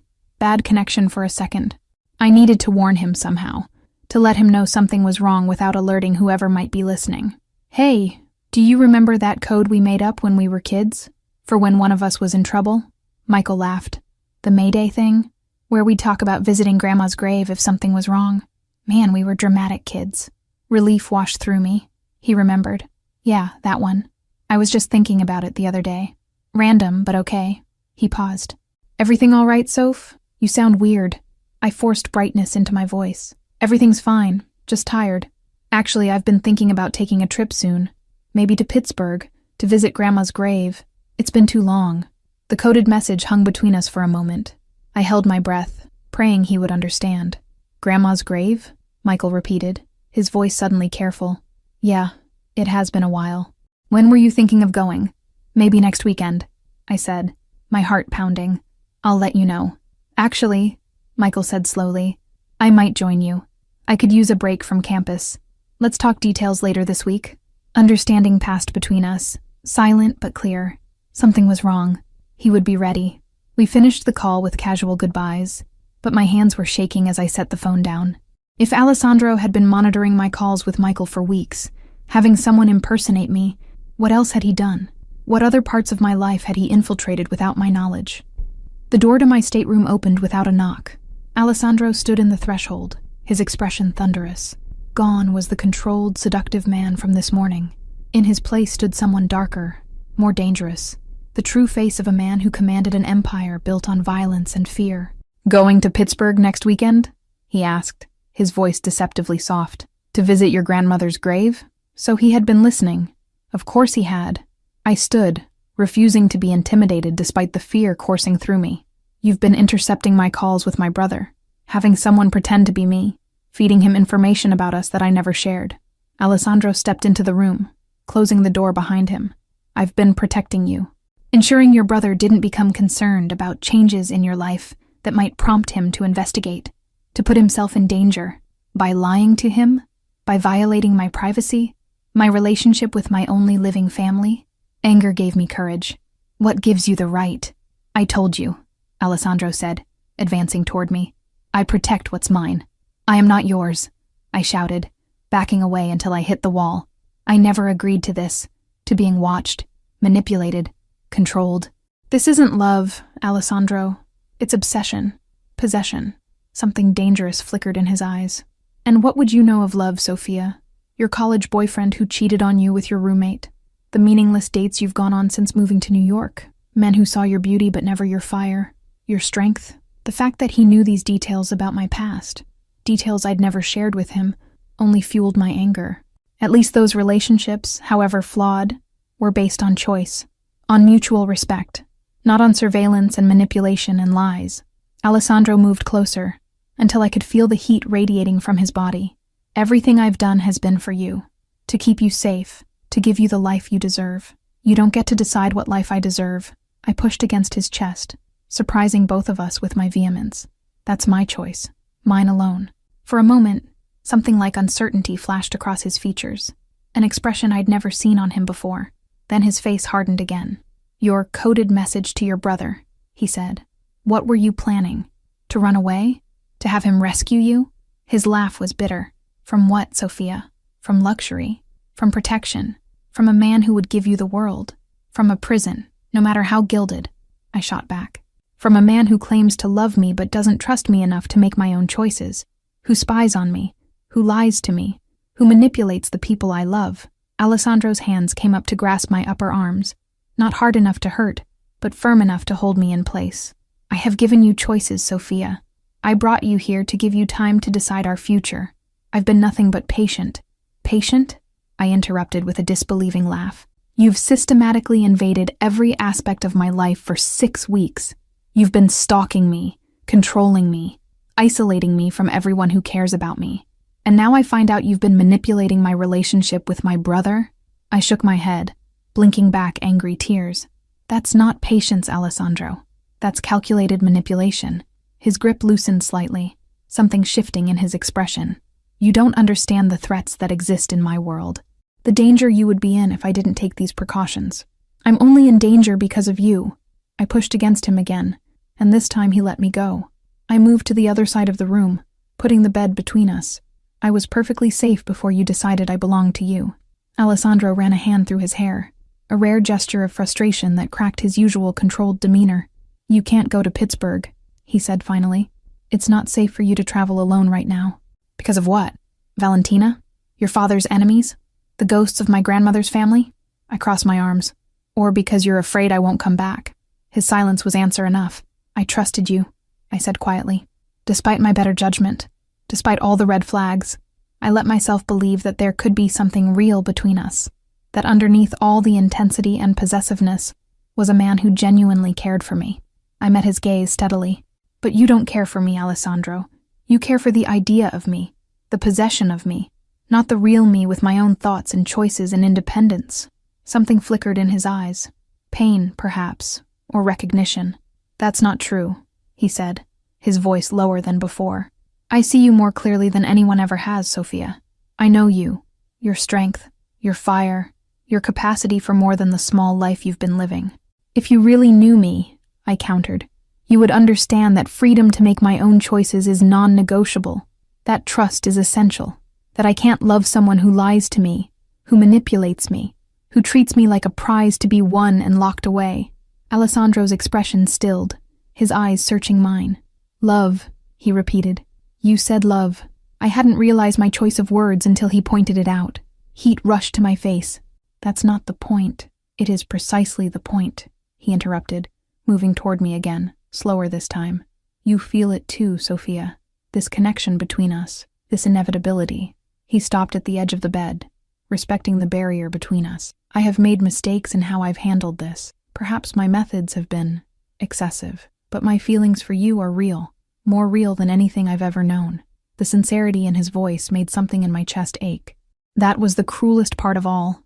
I believed him, believed that in his twisted way, he did love me. And worse, despite everything I just learned, some part of me still responded to him, still wanted him. If your feelings are real, I said carefully, then prove it. Give me actual freedom, not the illusion of it. Let me make real choices, not predetermined ones. Alessandro studied me for a long moment. What exactly are you asking for? I took a deep breath. First, no more interference with my brother. I talk to him privately, and no one pretends to be me or monitors our calls. After a brief hesitation, he nodded. Agreed. Second, I want the truth, about everything. No more drip-feeding information. No more secrets about my family or yours. No more manipulations. The truth isn't always pleasant, Sophia. I'm not asking for pleasant. I'm asking for honest. He inclined his head slightly. Very well.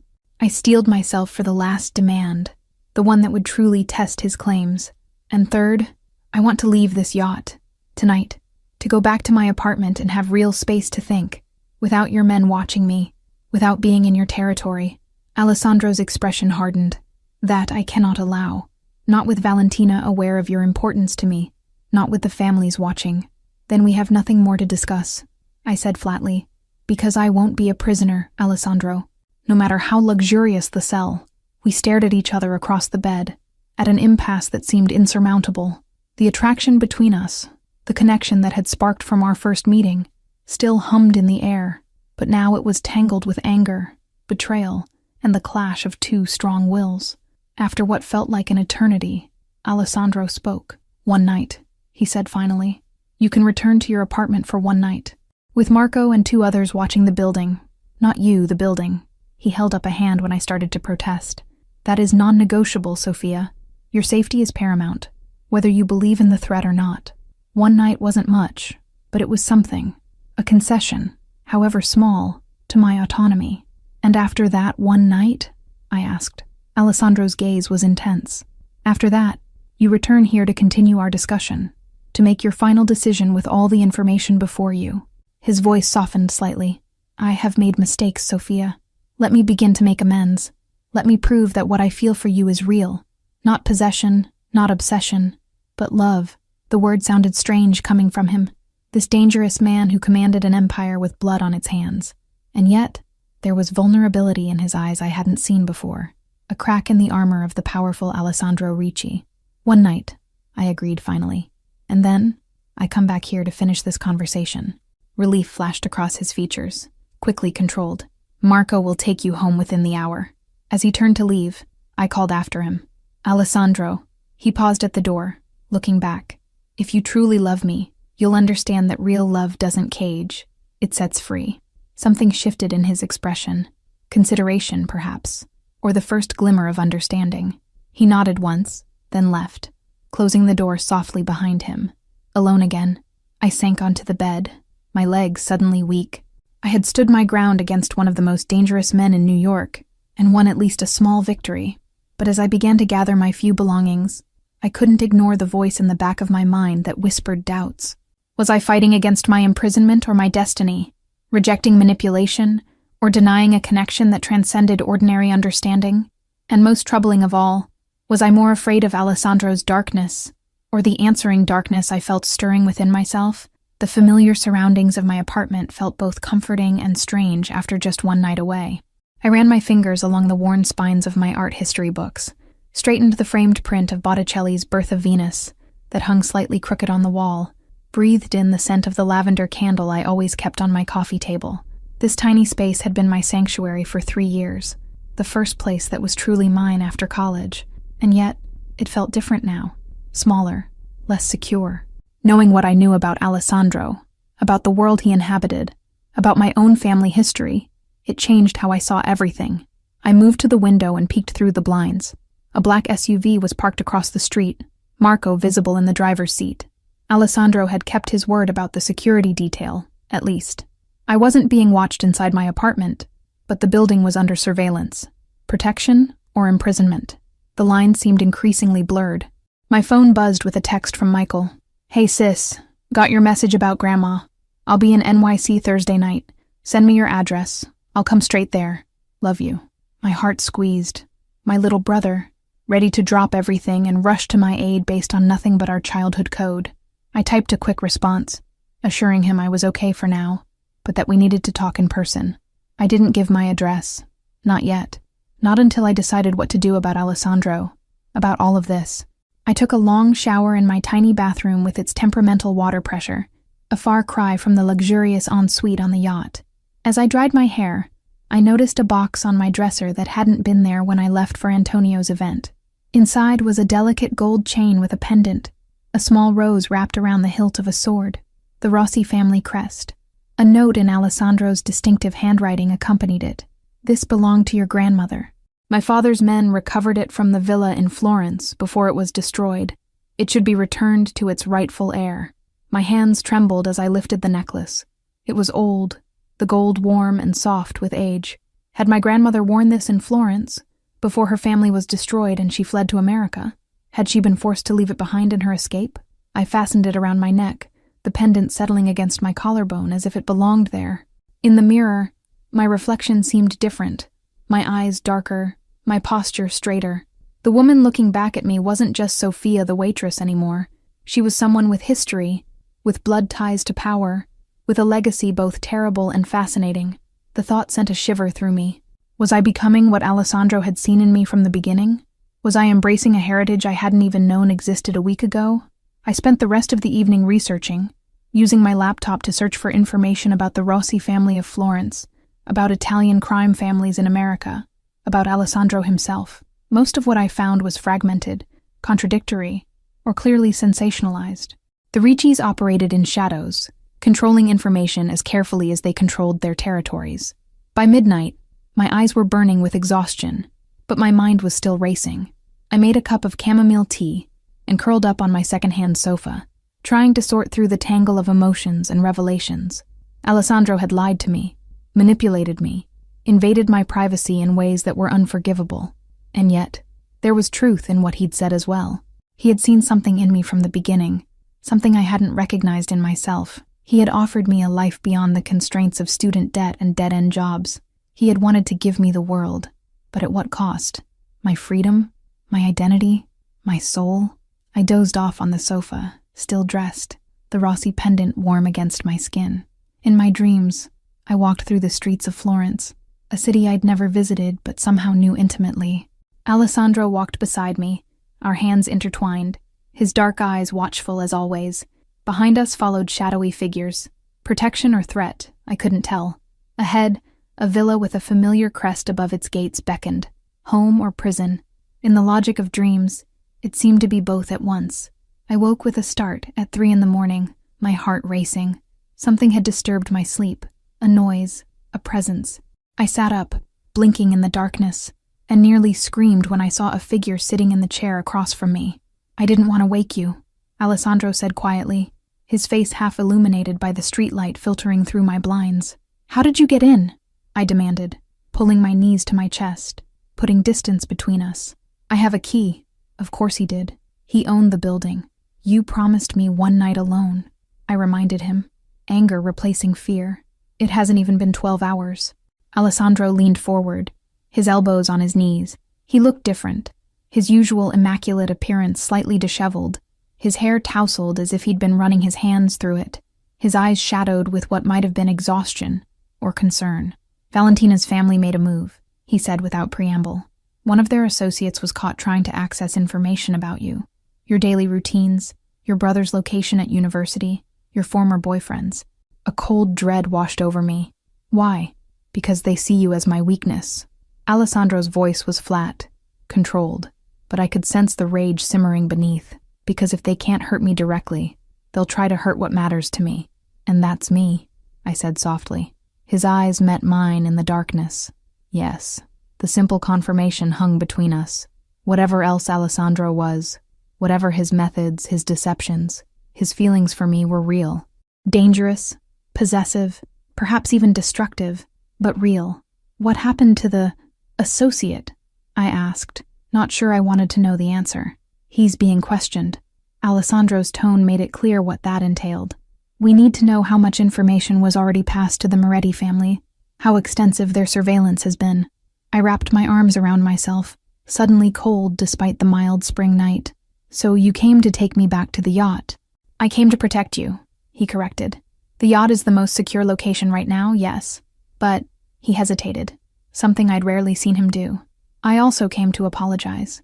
The words were so unexpected that for a moment I thought I'd misheard. "Apologize?" Alessandro stood and moved to the window, peering through the blinds as if checking the street below. When he turned back to me, his expression was solemn. "You were right," he said. "About the monitoring of your calls with your brother, about the surveillance, about the control." He ran a hand through his hair, confirming my earlier impression that he'd been doing so repeatedly. "I have always taken what I wanted, Sophia, protected what was mine by whatever means necessary. It's how I was raised, how I've survived in my world." I remained silent, watching him, sensing there was more. "But you," he continued, "you make me question everything. When you looked at me tonight and said that real love doesn't cage, it sets free." He shook his head. "No one has ever challenged me the way you do. No one has ever made me want to be better." The vulnerability in his voice, in his posture, was startling from a man who exuded such power and control. "I don't know how to love without possessing," he admitted quietly. "I don't know how to protect without controlling. But for you, I want to learn." Something shifted in my chest, a softening, a recognition of the courage it must have taken for this proud, powerful man to admit such weakness. "Alessandro," I said, standing slowly. "What are you saying?" He crossed the small living room in 2 strides, stopping just short of touching me. "I'm saying that I love you, that I want you by my side, as my partner, my equal. Not as a possession, not as a prize, but as the woman who challenges me, who makes me see beyond the limits of the world I was born into." His eyes searched mine. "I'm saying that if you choose to walk away, I will let you go. It would destroy me, but I would respect your choice." The declaration stole my breath. "You would really let me go? After everything you've done to keep me?" "Yes," he said simply, "because I've realized that keeping you against your will would mean losing the very essence of what drew me to you in the first place. Your spirit, your fire, your independence." I studied him in the dim light, looking for any sign of manipulation or deception. But all I saw was raw honesty, vulnerability, and something that looked remarkably like love. "I don't know if I can trust you," I said finally, after everything that's happened. "Trust must be earned," he acknowledged. "I've done nothing to deserve yours yet, but I'm asking for the chance to try." He hesitated, then added, starting with complete honesty about the danger we're in right now. The shift in his tone brought me back to reality, to the threat that had brought him to my apartment in the middle of the night. "How bad is it?" I asked. "Bad enough that I'm asking you to return to the yacht tonight, not demanding it." His expression was grave. "The Morettis have resources, connections. If they've targeted you as a way to get to me, your life is in genuine danger." I moved to the window, peering out at the SUV where Marco kept watch. "And my brother? Is he safe at school?" "For now," Alessandro said. "But if he comes to New York as planned," he let the implication hang. "I need to warn him, to tell him to stay away," I said, reaching for my phone. Alessandro caught my hand gently. "Your calls could be monitored. Not by me, not anymore, but by them." His thumb traced circles on my palm, the familiar gesture oddly comforting despite everything. "Let me send someone to him, someone who can explain the situation, offer protection." The old Sophia would have rejected the idea immediately, would have insisted on handling things herself. But the woman I was becoming, the woman who wore the Rossi pendant, who had stood up to Alessandro Ricci and made him bend, understood the realities of the world we were in. "Elena," I said decisively. "Send Elena to talk to him. He'll be less threatened by a woman, and she has a way of explaining things clearly without causing panic." Alessandro's eyebrows rose slightly, but he nodded. "A good choice. I'll arrange it immediately." As he made a brief call to Marco, giving instructions in rapid Italian, I packed a small bag, essentials only, things that mattered to me. The art books my parents had given me before they died, the photo of Michael at his high school graduation, the wooden box where my grandmother had kept her rosary. When Alessandro finished his call, he watched me move around the apartment with an unreadable expression. "You're wearing the pendant," he observed. My hand went to the rose and sword crest at my throat. "Yes, it suits you." His voice was soft, the legacy of two powerful bloodlines, united in one person. I turned to face him fully. "Is that how you see me? As some kind of dynastic merger?" "No," he said firmly. "That's how my father sees you, perhaps. How Valentina fears you. But to me, you're simply Sophia, the woman who spilled wine on my suit and looked me in the eye without flinching. The woman who has turned my world upside down in 6 short weeks." The simplicity of his answer, the honesty in it, made something shift inside me. For the first time, I allowed myself to consider a future with Alessandro, not as his possession, but as his equal. A future where I could use the resources and power he offered to build something meaningful, to make a difference in the world. "If I come with you tonight," I said carefully, "it doesn't mean I've made my final decision.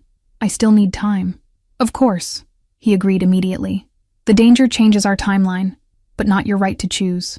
I slung my bag over my shoulder and took one last look around the apartment. My first real home in New York, the place where I'd struggled and dreamed, and built a life of my own. I might never come back here, I realized aloud. Alessandro moved to stand beside me, not touching me but close enough that I could feel his warmth. "Wherever your path leads, Sophia, with me or away from me, it leads forward, not back. You've outgrown this place, just as you've outgrown the life you were living before we met." The truth of his words resonated within me. Whatever happened next, I couldn't go back to being just Sophia the waitress, dreaming of someday using her art history degree. That woman seemed like a distant memory now, a cocoon I'd shed without realizing it. "I'm ready," I said, turning to face him. "Take me back to the yacht, and then we'll talk, really talk, about what happens next." Alessandro's smile was unlike any I'd seen from him before, not predatory or possessive, but genuinely hopeful. He extended his hand, palm up, an invitation rather than a demand. I hesitated only briefly before placing my hand in his. Marco was waiting with the SUV when we exited the building, 2 other vehicles flanking us as we drove through the quiet pre-dawn streets of New York. Alessandro kept my hand in his thumb tracing reassuring patterns on my skin, but he remained silent, allowing me space with my thoughts. The yacht was illuminated against the night sky as we approached the marina, its white hull gleaming like a beacon. Security had been visibly increased.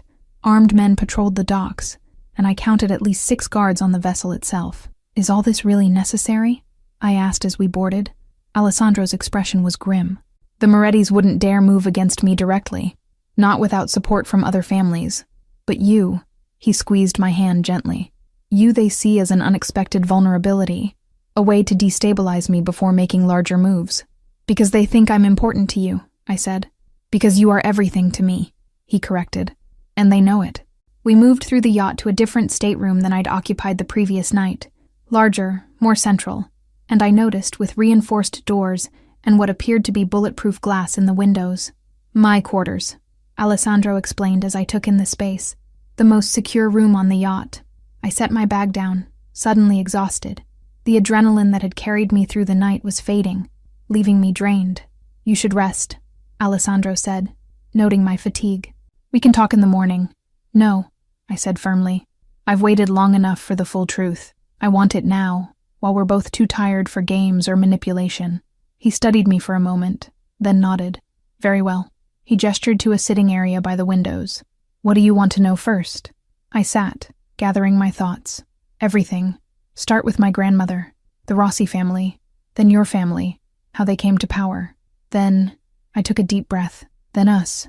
What you really want from me, beyond the romantic declarations. Alessandro poured 2 glasses of water and sat across from me, his posture more relaxed than I'd ever seen it, as if some burden had been lifted now that we were having this conversation. The Rossis were one of the oldest families in Florence, he began. They controlled art theft and forgery, protection rackets, some gambling. Your great-grandfather, Vincenzo Rossi, was known for his appreciation of beauty. He only stole the finest pieces, only worked with the most talented forgers. A small smile touched Alessandro's lips. Your love of art runs in your blood, it seems. I touched the pendant at my throat, imagining this unknown ancestor who shared my passion. The Riccis were newer to Florence but more aggressive, Alessandro continued. My grandfather, Vittorio, wanted to consolidate power, to modernize operations. The Rossi stood in his way. His expression turned somber. In 1955, he eliminated the competition. Your great-grandfather and his 2 sons were killed in what was made to look like a dispute with another family. Only Maria, your grandmother, escaped, along with her mother, who died during the journey to America. The clinical way he described the murder of my ancestors should have horrified me.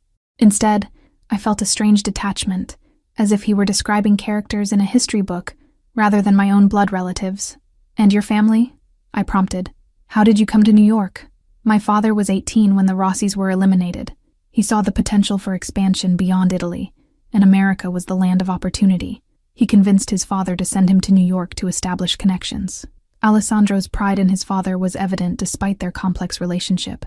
Within 20 years, he had built an empire larger than anything the Riccis had controlled in Italy. Shipping, construction, real estate, legitimate businesses backed by less legitimate means when necessary. And you? I asked. Where do you fit in this empire? Alessandro's expression shifted, becoming more animated. I was groomed from birth to take over, but my vision has always been different from my father's. He built through force and fear. I believe in evolution, moving our operations into technology, financial services, global investments, less blood, more profit. He leaned forward slightly. The old ways are unsustainable in the modern world. I've been transitioning our family away from them gradually, much to my father's dismay. This revelation surprised me. You want to go legitimate? I want to adapt, he clarified. To transform our power into something that can endure for generations without the constant threat of war and retribution. The violence of my grandfather's era, even my father's, it belongs to the past. His gaze held mine. Meeting you only strengthened that conviction. How? I challenged. I knew nothing about any of this until yesterday.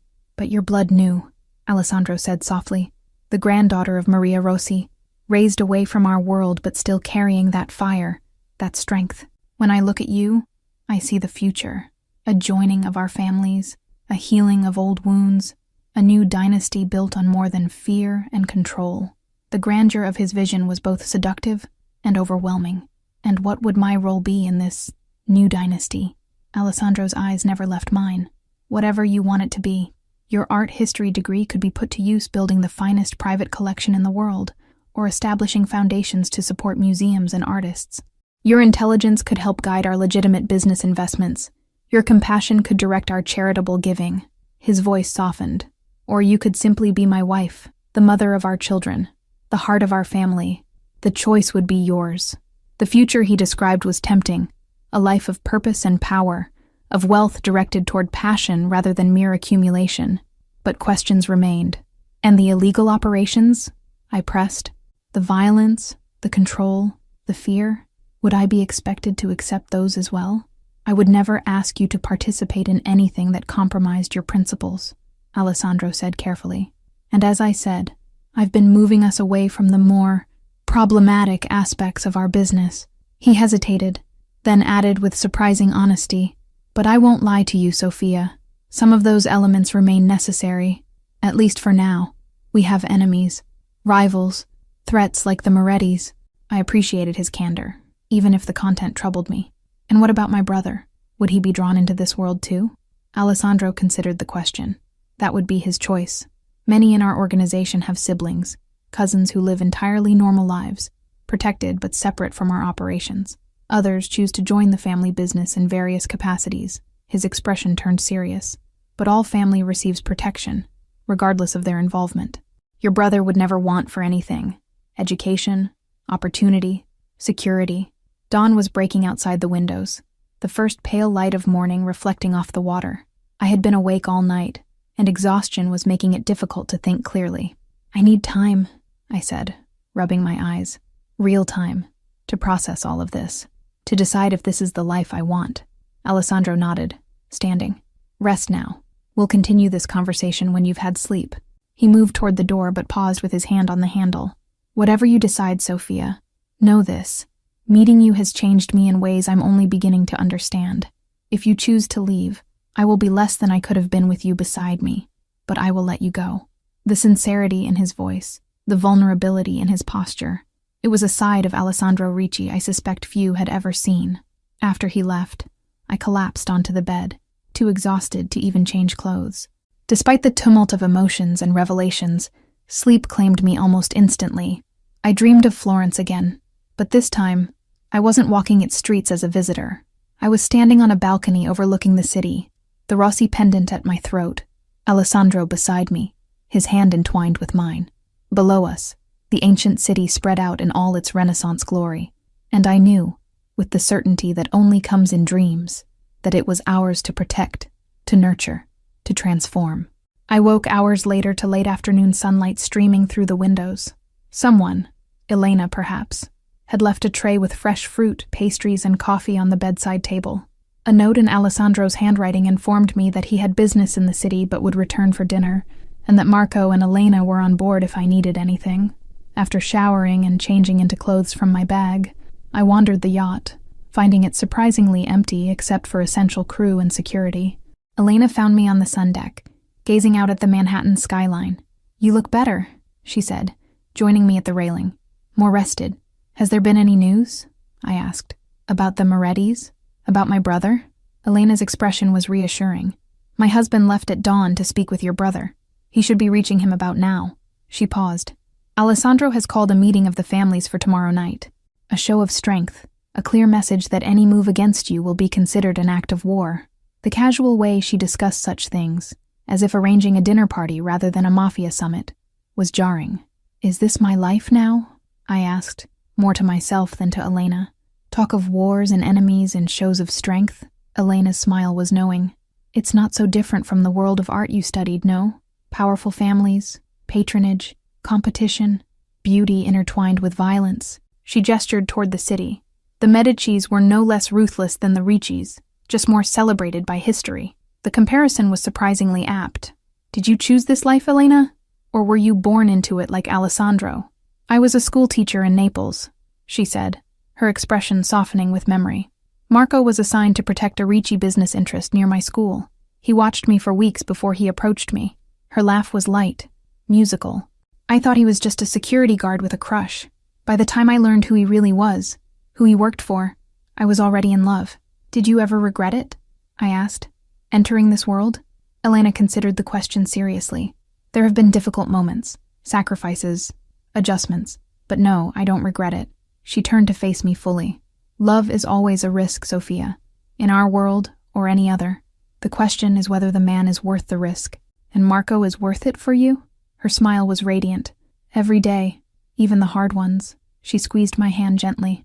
Alessandro is not Marco. He carries more weight, more responsibility. His position demands things of him that my husband's does not. But I have known him since we were children, and I have never seen him look at anyone the way he looks at you. Before I could respond, her phone buzzed. She checked the message, her expression turning more formal. Alessandro is returning. He asks if you would join him for dinner in the main salon at 8. She hesitated, then added, he also says to tell you that Elena has made contact with your brother. He is safe and has agreed to remain at his university until this situation is resolved. Relief washed through me. Thank you. After Elena left, I returned to Alessandro's stateroom to prepare for dinner. I found a closet filled with clothes in my size, not the ones from my apartment, but new pieces, elegantly simple, and exactly my taste. Under normal circumstances, I might have bristled at the presumption. Now, I simply chose a midnight blue dress that caught my eye and prepared to face Alessandro again. The main salon was transformed for dinner. Soft lighting, a table set for 2 by the windows, a view of the city lights beginning to twinkle as dusk fell. Alessandro was waiting, dressed in a dark suit that emphasized his broad shoulders and lean strength. He turned as I entered, his expression warming at the sight of me. "You look beautiful," he said simply. "Thank you for sending Elena to my brother," I replied, accepting a glass of wine from a crew member who appeared and disappeared with practiced discretion. Alessandro nodded. It seemed the best solution. She reports that he was understandably concerned, but has agreed to remain on campus with additional security for the time being. Additional security meaning your men. Yes, he didn't apologize or justify it. His safety is paramount, both for his sake and for yours. We sat at the table, where the first course was served. Something delicate involving seafood that I barely tasted despite its obvious quality. My mind was too full of the decision looming before me. "I've spent the day thinking," I said finally, setting down my fork, "about everything you've told me, about the life you're offering." Alessandro set down his own utensils, giving me his full attention. And I took a deep breath. "I have conditions, non-negotiable ones." His expression revealed nothing. "I'm listening. First, my brother remains completely uninvolved unless he chooses otherwise. His education, his career, his future, all of it proceeds exactly as he wants, with no interference." Alessandro nodded. "Agreed. Second, I want to use my art history degree, not just as a hobby or a side project, but as a real focus. I want to build something meaningful, a foundation, a museum, something that supports artists and preserves cultural heritage." A hint of a smile touched Alessandro's lips. "I would expect nothing less. Your passion for art was one of the first things that drew me to you. Third," I continued, my voice firm, "I want complete transparency. No more secrets, no more surveillance without my knowledge, no more manipulations. I understand that your world requires certain precautions, but I need to be informed, to be part of the decisions that affect me and those I care about." This condition seemed to give him pause. After a moment, he inclined his head. "Within the bounds of security concerns, yes. There may be operations, details that are safer for you not to know, but I will never again keep you in the dark about matters that directly concern you." I nodded, accepting the compromise. "Fourth, and most importantly, your talk of transitioning to legitimate business must be more than talk. I need to see real progress, real change. I won't raise children in a world built on violence and fear."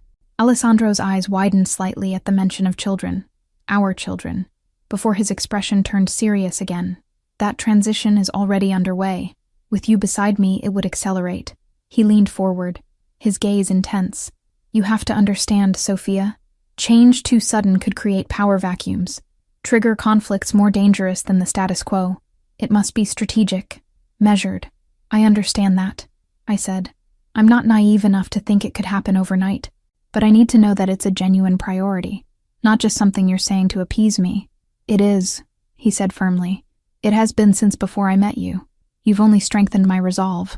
I took a sip of wine, considering my next words carefully. "There's one more thing. A test, if you will." "A test?" His eyebrow arched. "Yes, I want to visit Florence, to see where my grandmother came from, where our family's histories intertwined." I held his gaze steadily. "And I want to go alone." Alessandro went very still, The Moretti situation can be resolved, I interrupted. You said yourself you're calling a meeting of the families tomorrow. Once that's settled, once you've made your position clear, I want 2 weeks in Florence, by myself, to connect with my heritage, to think without your influence, to make my final decision with clear eyes. It's too dangerous, he said flatly. It's necessary, I countered. If you truly meant what you said about letting me choose freely, about loving without possessing, then this is how you prove it. Let me go. Trust that I'll return if that's what I truly want. Alessandro stood abruptly, moving to the window to stare out at the city lights. His back was rigid, his hands clasped behind him with tension, evident in every line of his body. And if you don't return? He asked, his voice low. Then you'll know our connection wasn't as faded as you believed, I said simply, that it wasn't meant to be. He turned to face me, his expression raw with an emotion I'd never seen from him before. Fear. Not physical fear, but something deeper, more profound. The fear of losing something precious, something irreplaceable. 2 weeks, he said finally, with security of my choosing, but at a distance, watching over you, not controlling you. He moved back to the table, his eyes never leaving mine. And then you'll return to give me your answer? Yes, I promised. One way or the other, I'll return with my decision. Something shifted in his expression, resignation giving way to determination. Very well. I accept your conditions, all of them. He reached across the table for my hand. But I have a condition of my own. What is that? His thumb traced the now familiar patterns on my skin. Before you go, before you make this decision that will change both our lives forever, I want you to truly know me. Not just my name, my history, my business, but me, Alessandro. His voice softened. Give me the remaining time before your trip to show you who I really am, beyond the power and the control. The man, not the Ricci heir. The vulnerability in his request touched something deep within me. Yes, I agreed. I want to know that man. Relief washed across his features, quickly controlled. He raised my hand to his lips, pressing a kiss to my knuckles. Then we have a deal, Sophia Riley. The following week passed in a blur of revelations and connections. True to his word, Alessandro opened himself to me in ways I suspected few had ever seen. He showed me the art collection he'd been building since his youth, not just valuable pieces acquired as investments, but works that spoke to him personally, that moved him. He shared memories of his mother, who had died when he was 14, a gentlewoman who had loved poetry, and had taught him that strength could exist alongside compassion. He introduced me to the legitimate side of his business empire, where brilliant minds were developing technologies and investments that had nothing to do with the shadows of his family's past. And at night, he would tell me stories of Florence, of sun-drenched piazzas and ancient stones that had witnessed centuries of loves and feuds and reconciliations. He spoke of the villa that had once belonged to my grandmother's family, now rebuilt as part of the Ricci holdings, but maintaining elements of its original design. It could be yours, he told me one evening, as we sat on the yacht's upper deck under a canopy of stars, a connection to your past, a place for your future. Throughout it all, he kept his promise about transparency. I was included in security briefings, made aware of threats and how they were being handled. The meeting with the families had gone as planned, a show of strength that had forced the Morettis to back down, at least for now. My brother remained safe at his university, with security that was visible enough to reassure me, but discreet enough not to disrupt his life. Most surprisingly, Alessandro kept his distance physically, never pressing for more than the occasional touch of hands, a kiss on the cheek, an embrace that lingered, but didn't demand. He was giving me space to choose, truly choose, without the complication of physical intimacy clouding my judgment. The night before my departure for Florence, we stood on the yacht's bow, the lights of Manhattan creating a glittering backdrop. I wore the Rossi pendant, which had become a talisman of sorts, a connection to a history I was still discovering, still reconciling with the woman I had been, and the woman I was becoming. Are you afraid? Alessandro asked quietly, standing close beside me, but not touching. Of Florence? No, I replied. Of the choice I have to make? Yes. He turned to face me, his expression more open than I had ever seen it. I have one more thing to show you before you go, something I've never shared with anyone. Curious, I followed him to his stateroom, where he unlocked a small safe hidden behind a painting. From it, he withdrew a leather-bound journal, its pages yellowed with age. This belonged to my mother, he said, handling it with reverence. Her private thoughts, her hopes for me, her fears about the world I was being raised to lead. He held it out. I want you to take it with you to Florence, to understand the woman who raised me, who tried to balance the darkness of our world with her own light. The gesture stole my breath, this fiercely private man, offering me something so personal, so vulnerable. Alessandro, I began, but he shook his head. No speeches, no promises, he said gently. Just take it, read it, and when you return, whether as my future or as my past, give it back to me. I accepted the journal, cradling it carefully. I will. The next morning, as dawn broke over the city, Alessandro accompanied me to a private airfield, where a jet waited to carry me across the ocean to Florence. The security team he had arranged was already aboard, professionals who would watch from a distance, ensuring my safety without constraining my freedom. At the foot of the jet's stairs, Alessandro took my hands in his. 2 weeks, he said, his voice tight with emotion he was clearly struggling to control. And then your choice. 2 weeks, I confirmed. Thank you for letting me do this. His smile was tinged with sadness. I'm learning, Sophia. Learning that love without trust isn't love at all. He released my hands reluctantly. Florence is in your blood. Let it speak to you. And then listen to your heart. He stepped back, maintaining his composure with visible effort as I climbed the stairs. At the top, I turned for one last look. Alessandro Ricci stood alone on the tarmac, powerful, yet somehow vulnerable, watching me with eyes that held both fear and hope. 2 weeks to connect with a heritage I hadn't known existed. 2 weeks to decide between the safety of the life I'd known and the dangerous allure of the world Alessandro offered. 2 weeks to determine whether the pull between us was truly destiny or merely an infatuation born of power and novelty. As the jet lifted into the dawn sky, I opened his mother's journal, my fingers tracing words written decades ago by a woman caught between worlds, much as I found myself now. The first entry began with a quote that sent a shiver through me. We do not choose our destinies. We can only hope to meet them with courage. Florence awaited, with all its beauty and history and ghosts.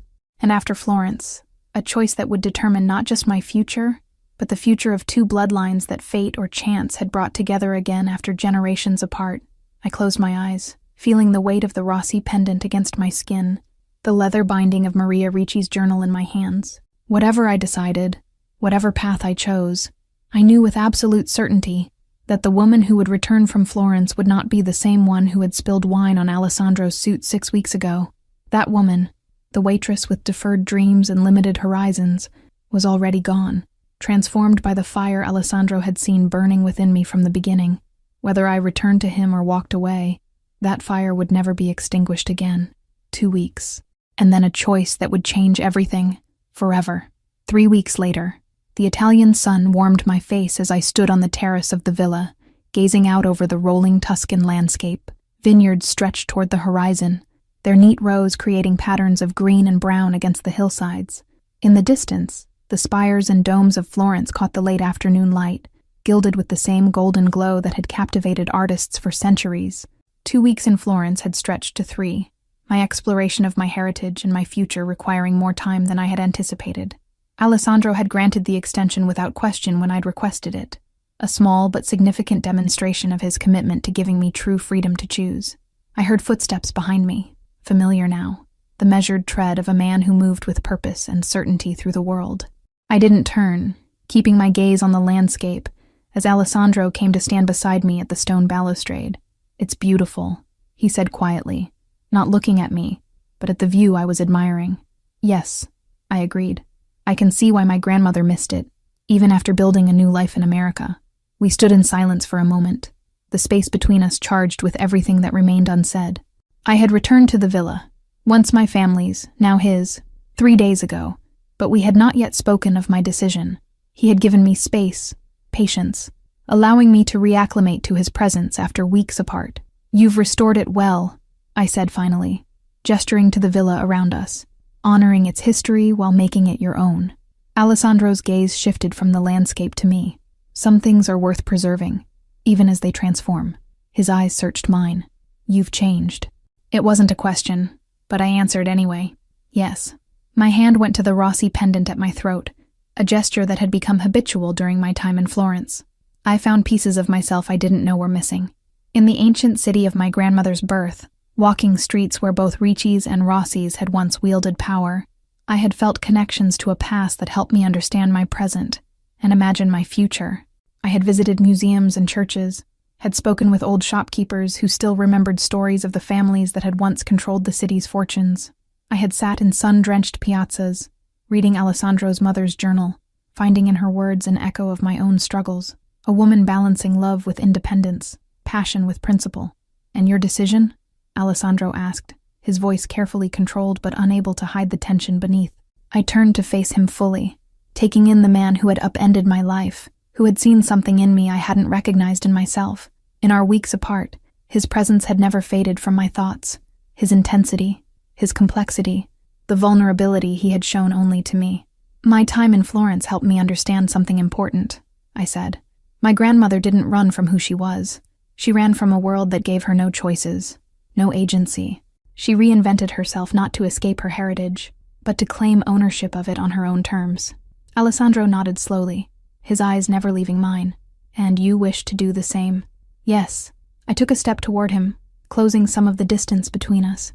"I choose my heritage, the strength, the resilience, the fire, but on my terms, not dictated by the past or by others' expectations. Another step.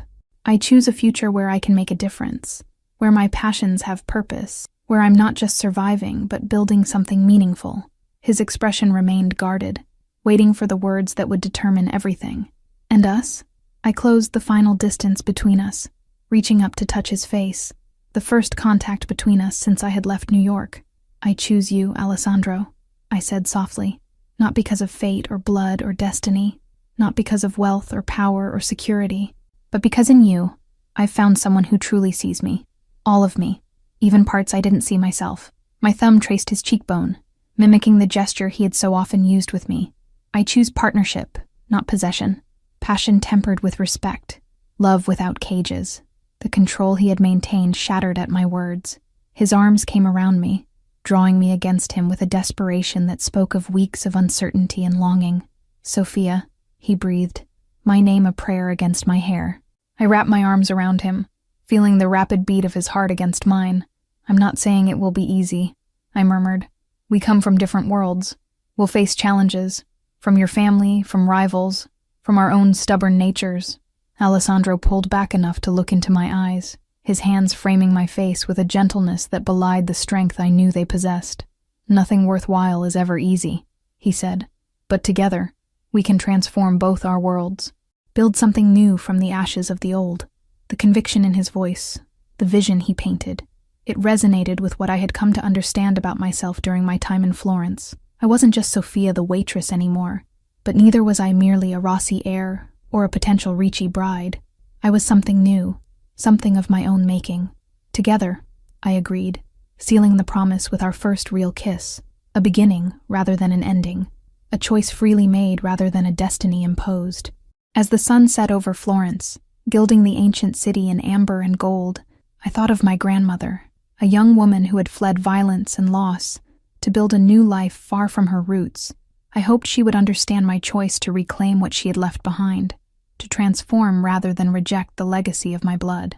In Alessandro's arms, looking out over the hills of Tuscany, I felt the past and future merge into a present full of possibility. The Ricci Empire would evolve, the Rossi legacy would be reborn, and I would stand beside the man I loved, equal in strength if not in power, guiding that evolution with hands that created rather than destroyed. "Welcome home, Sophia Rossi Riley," Alessandro whispered against my lips. "Welcome to the beginning."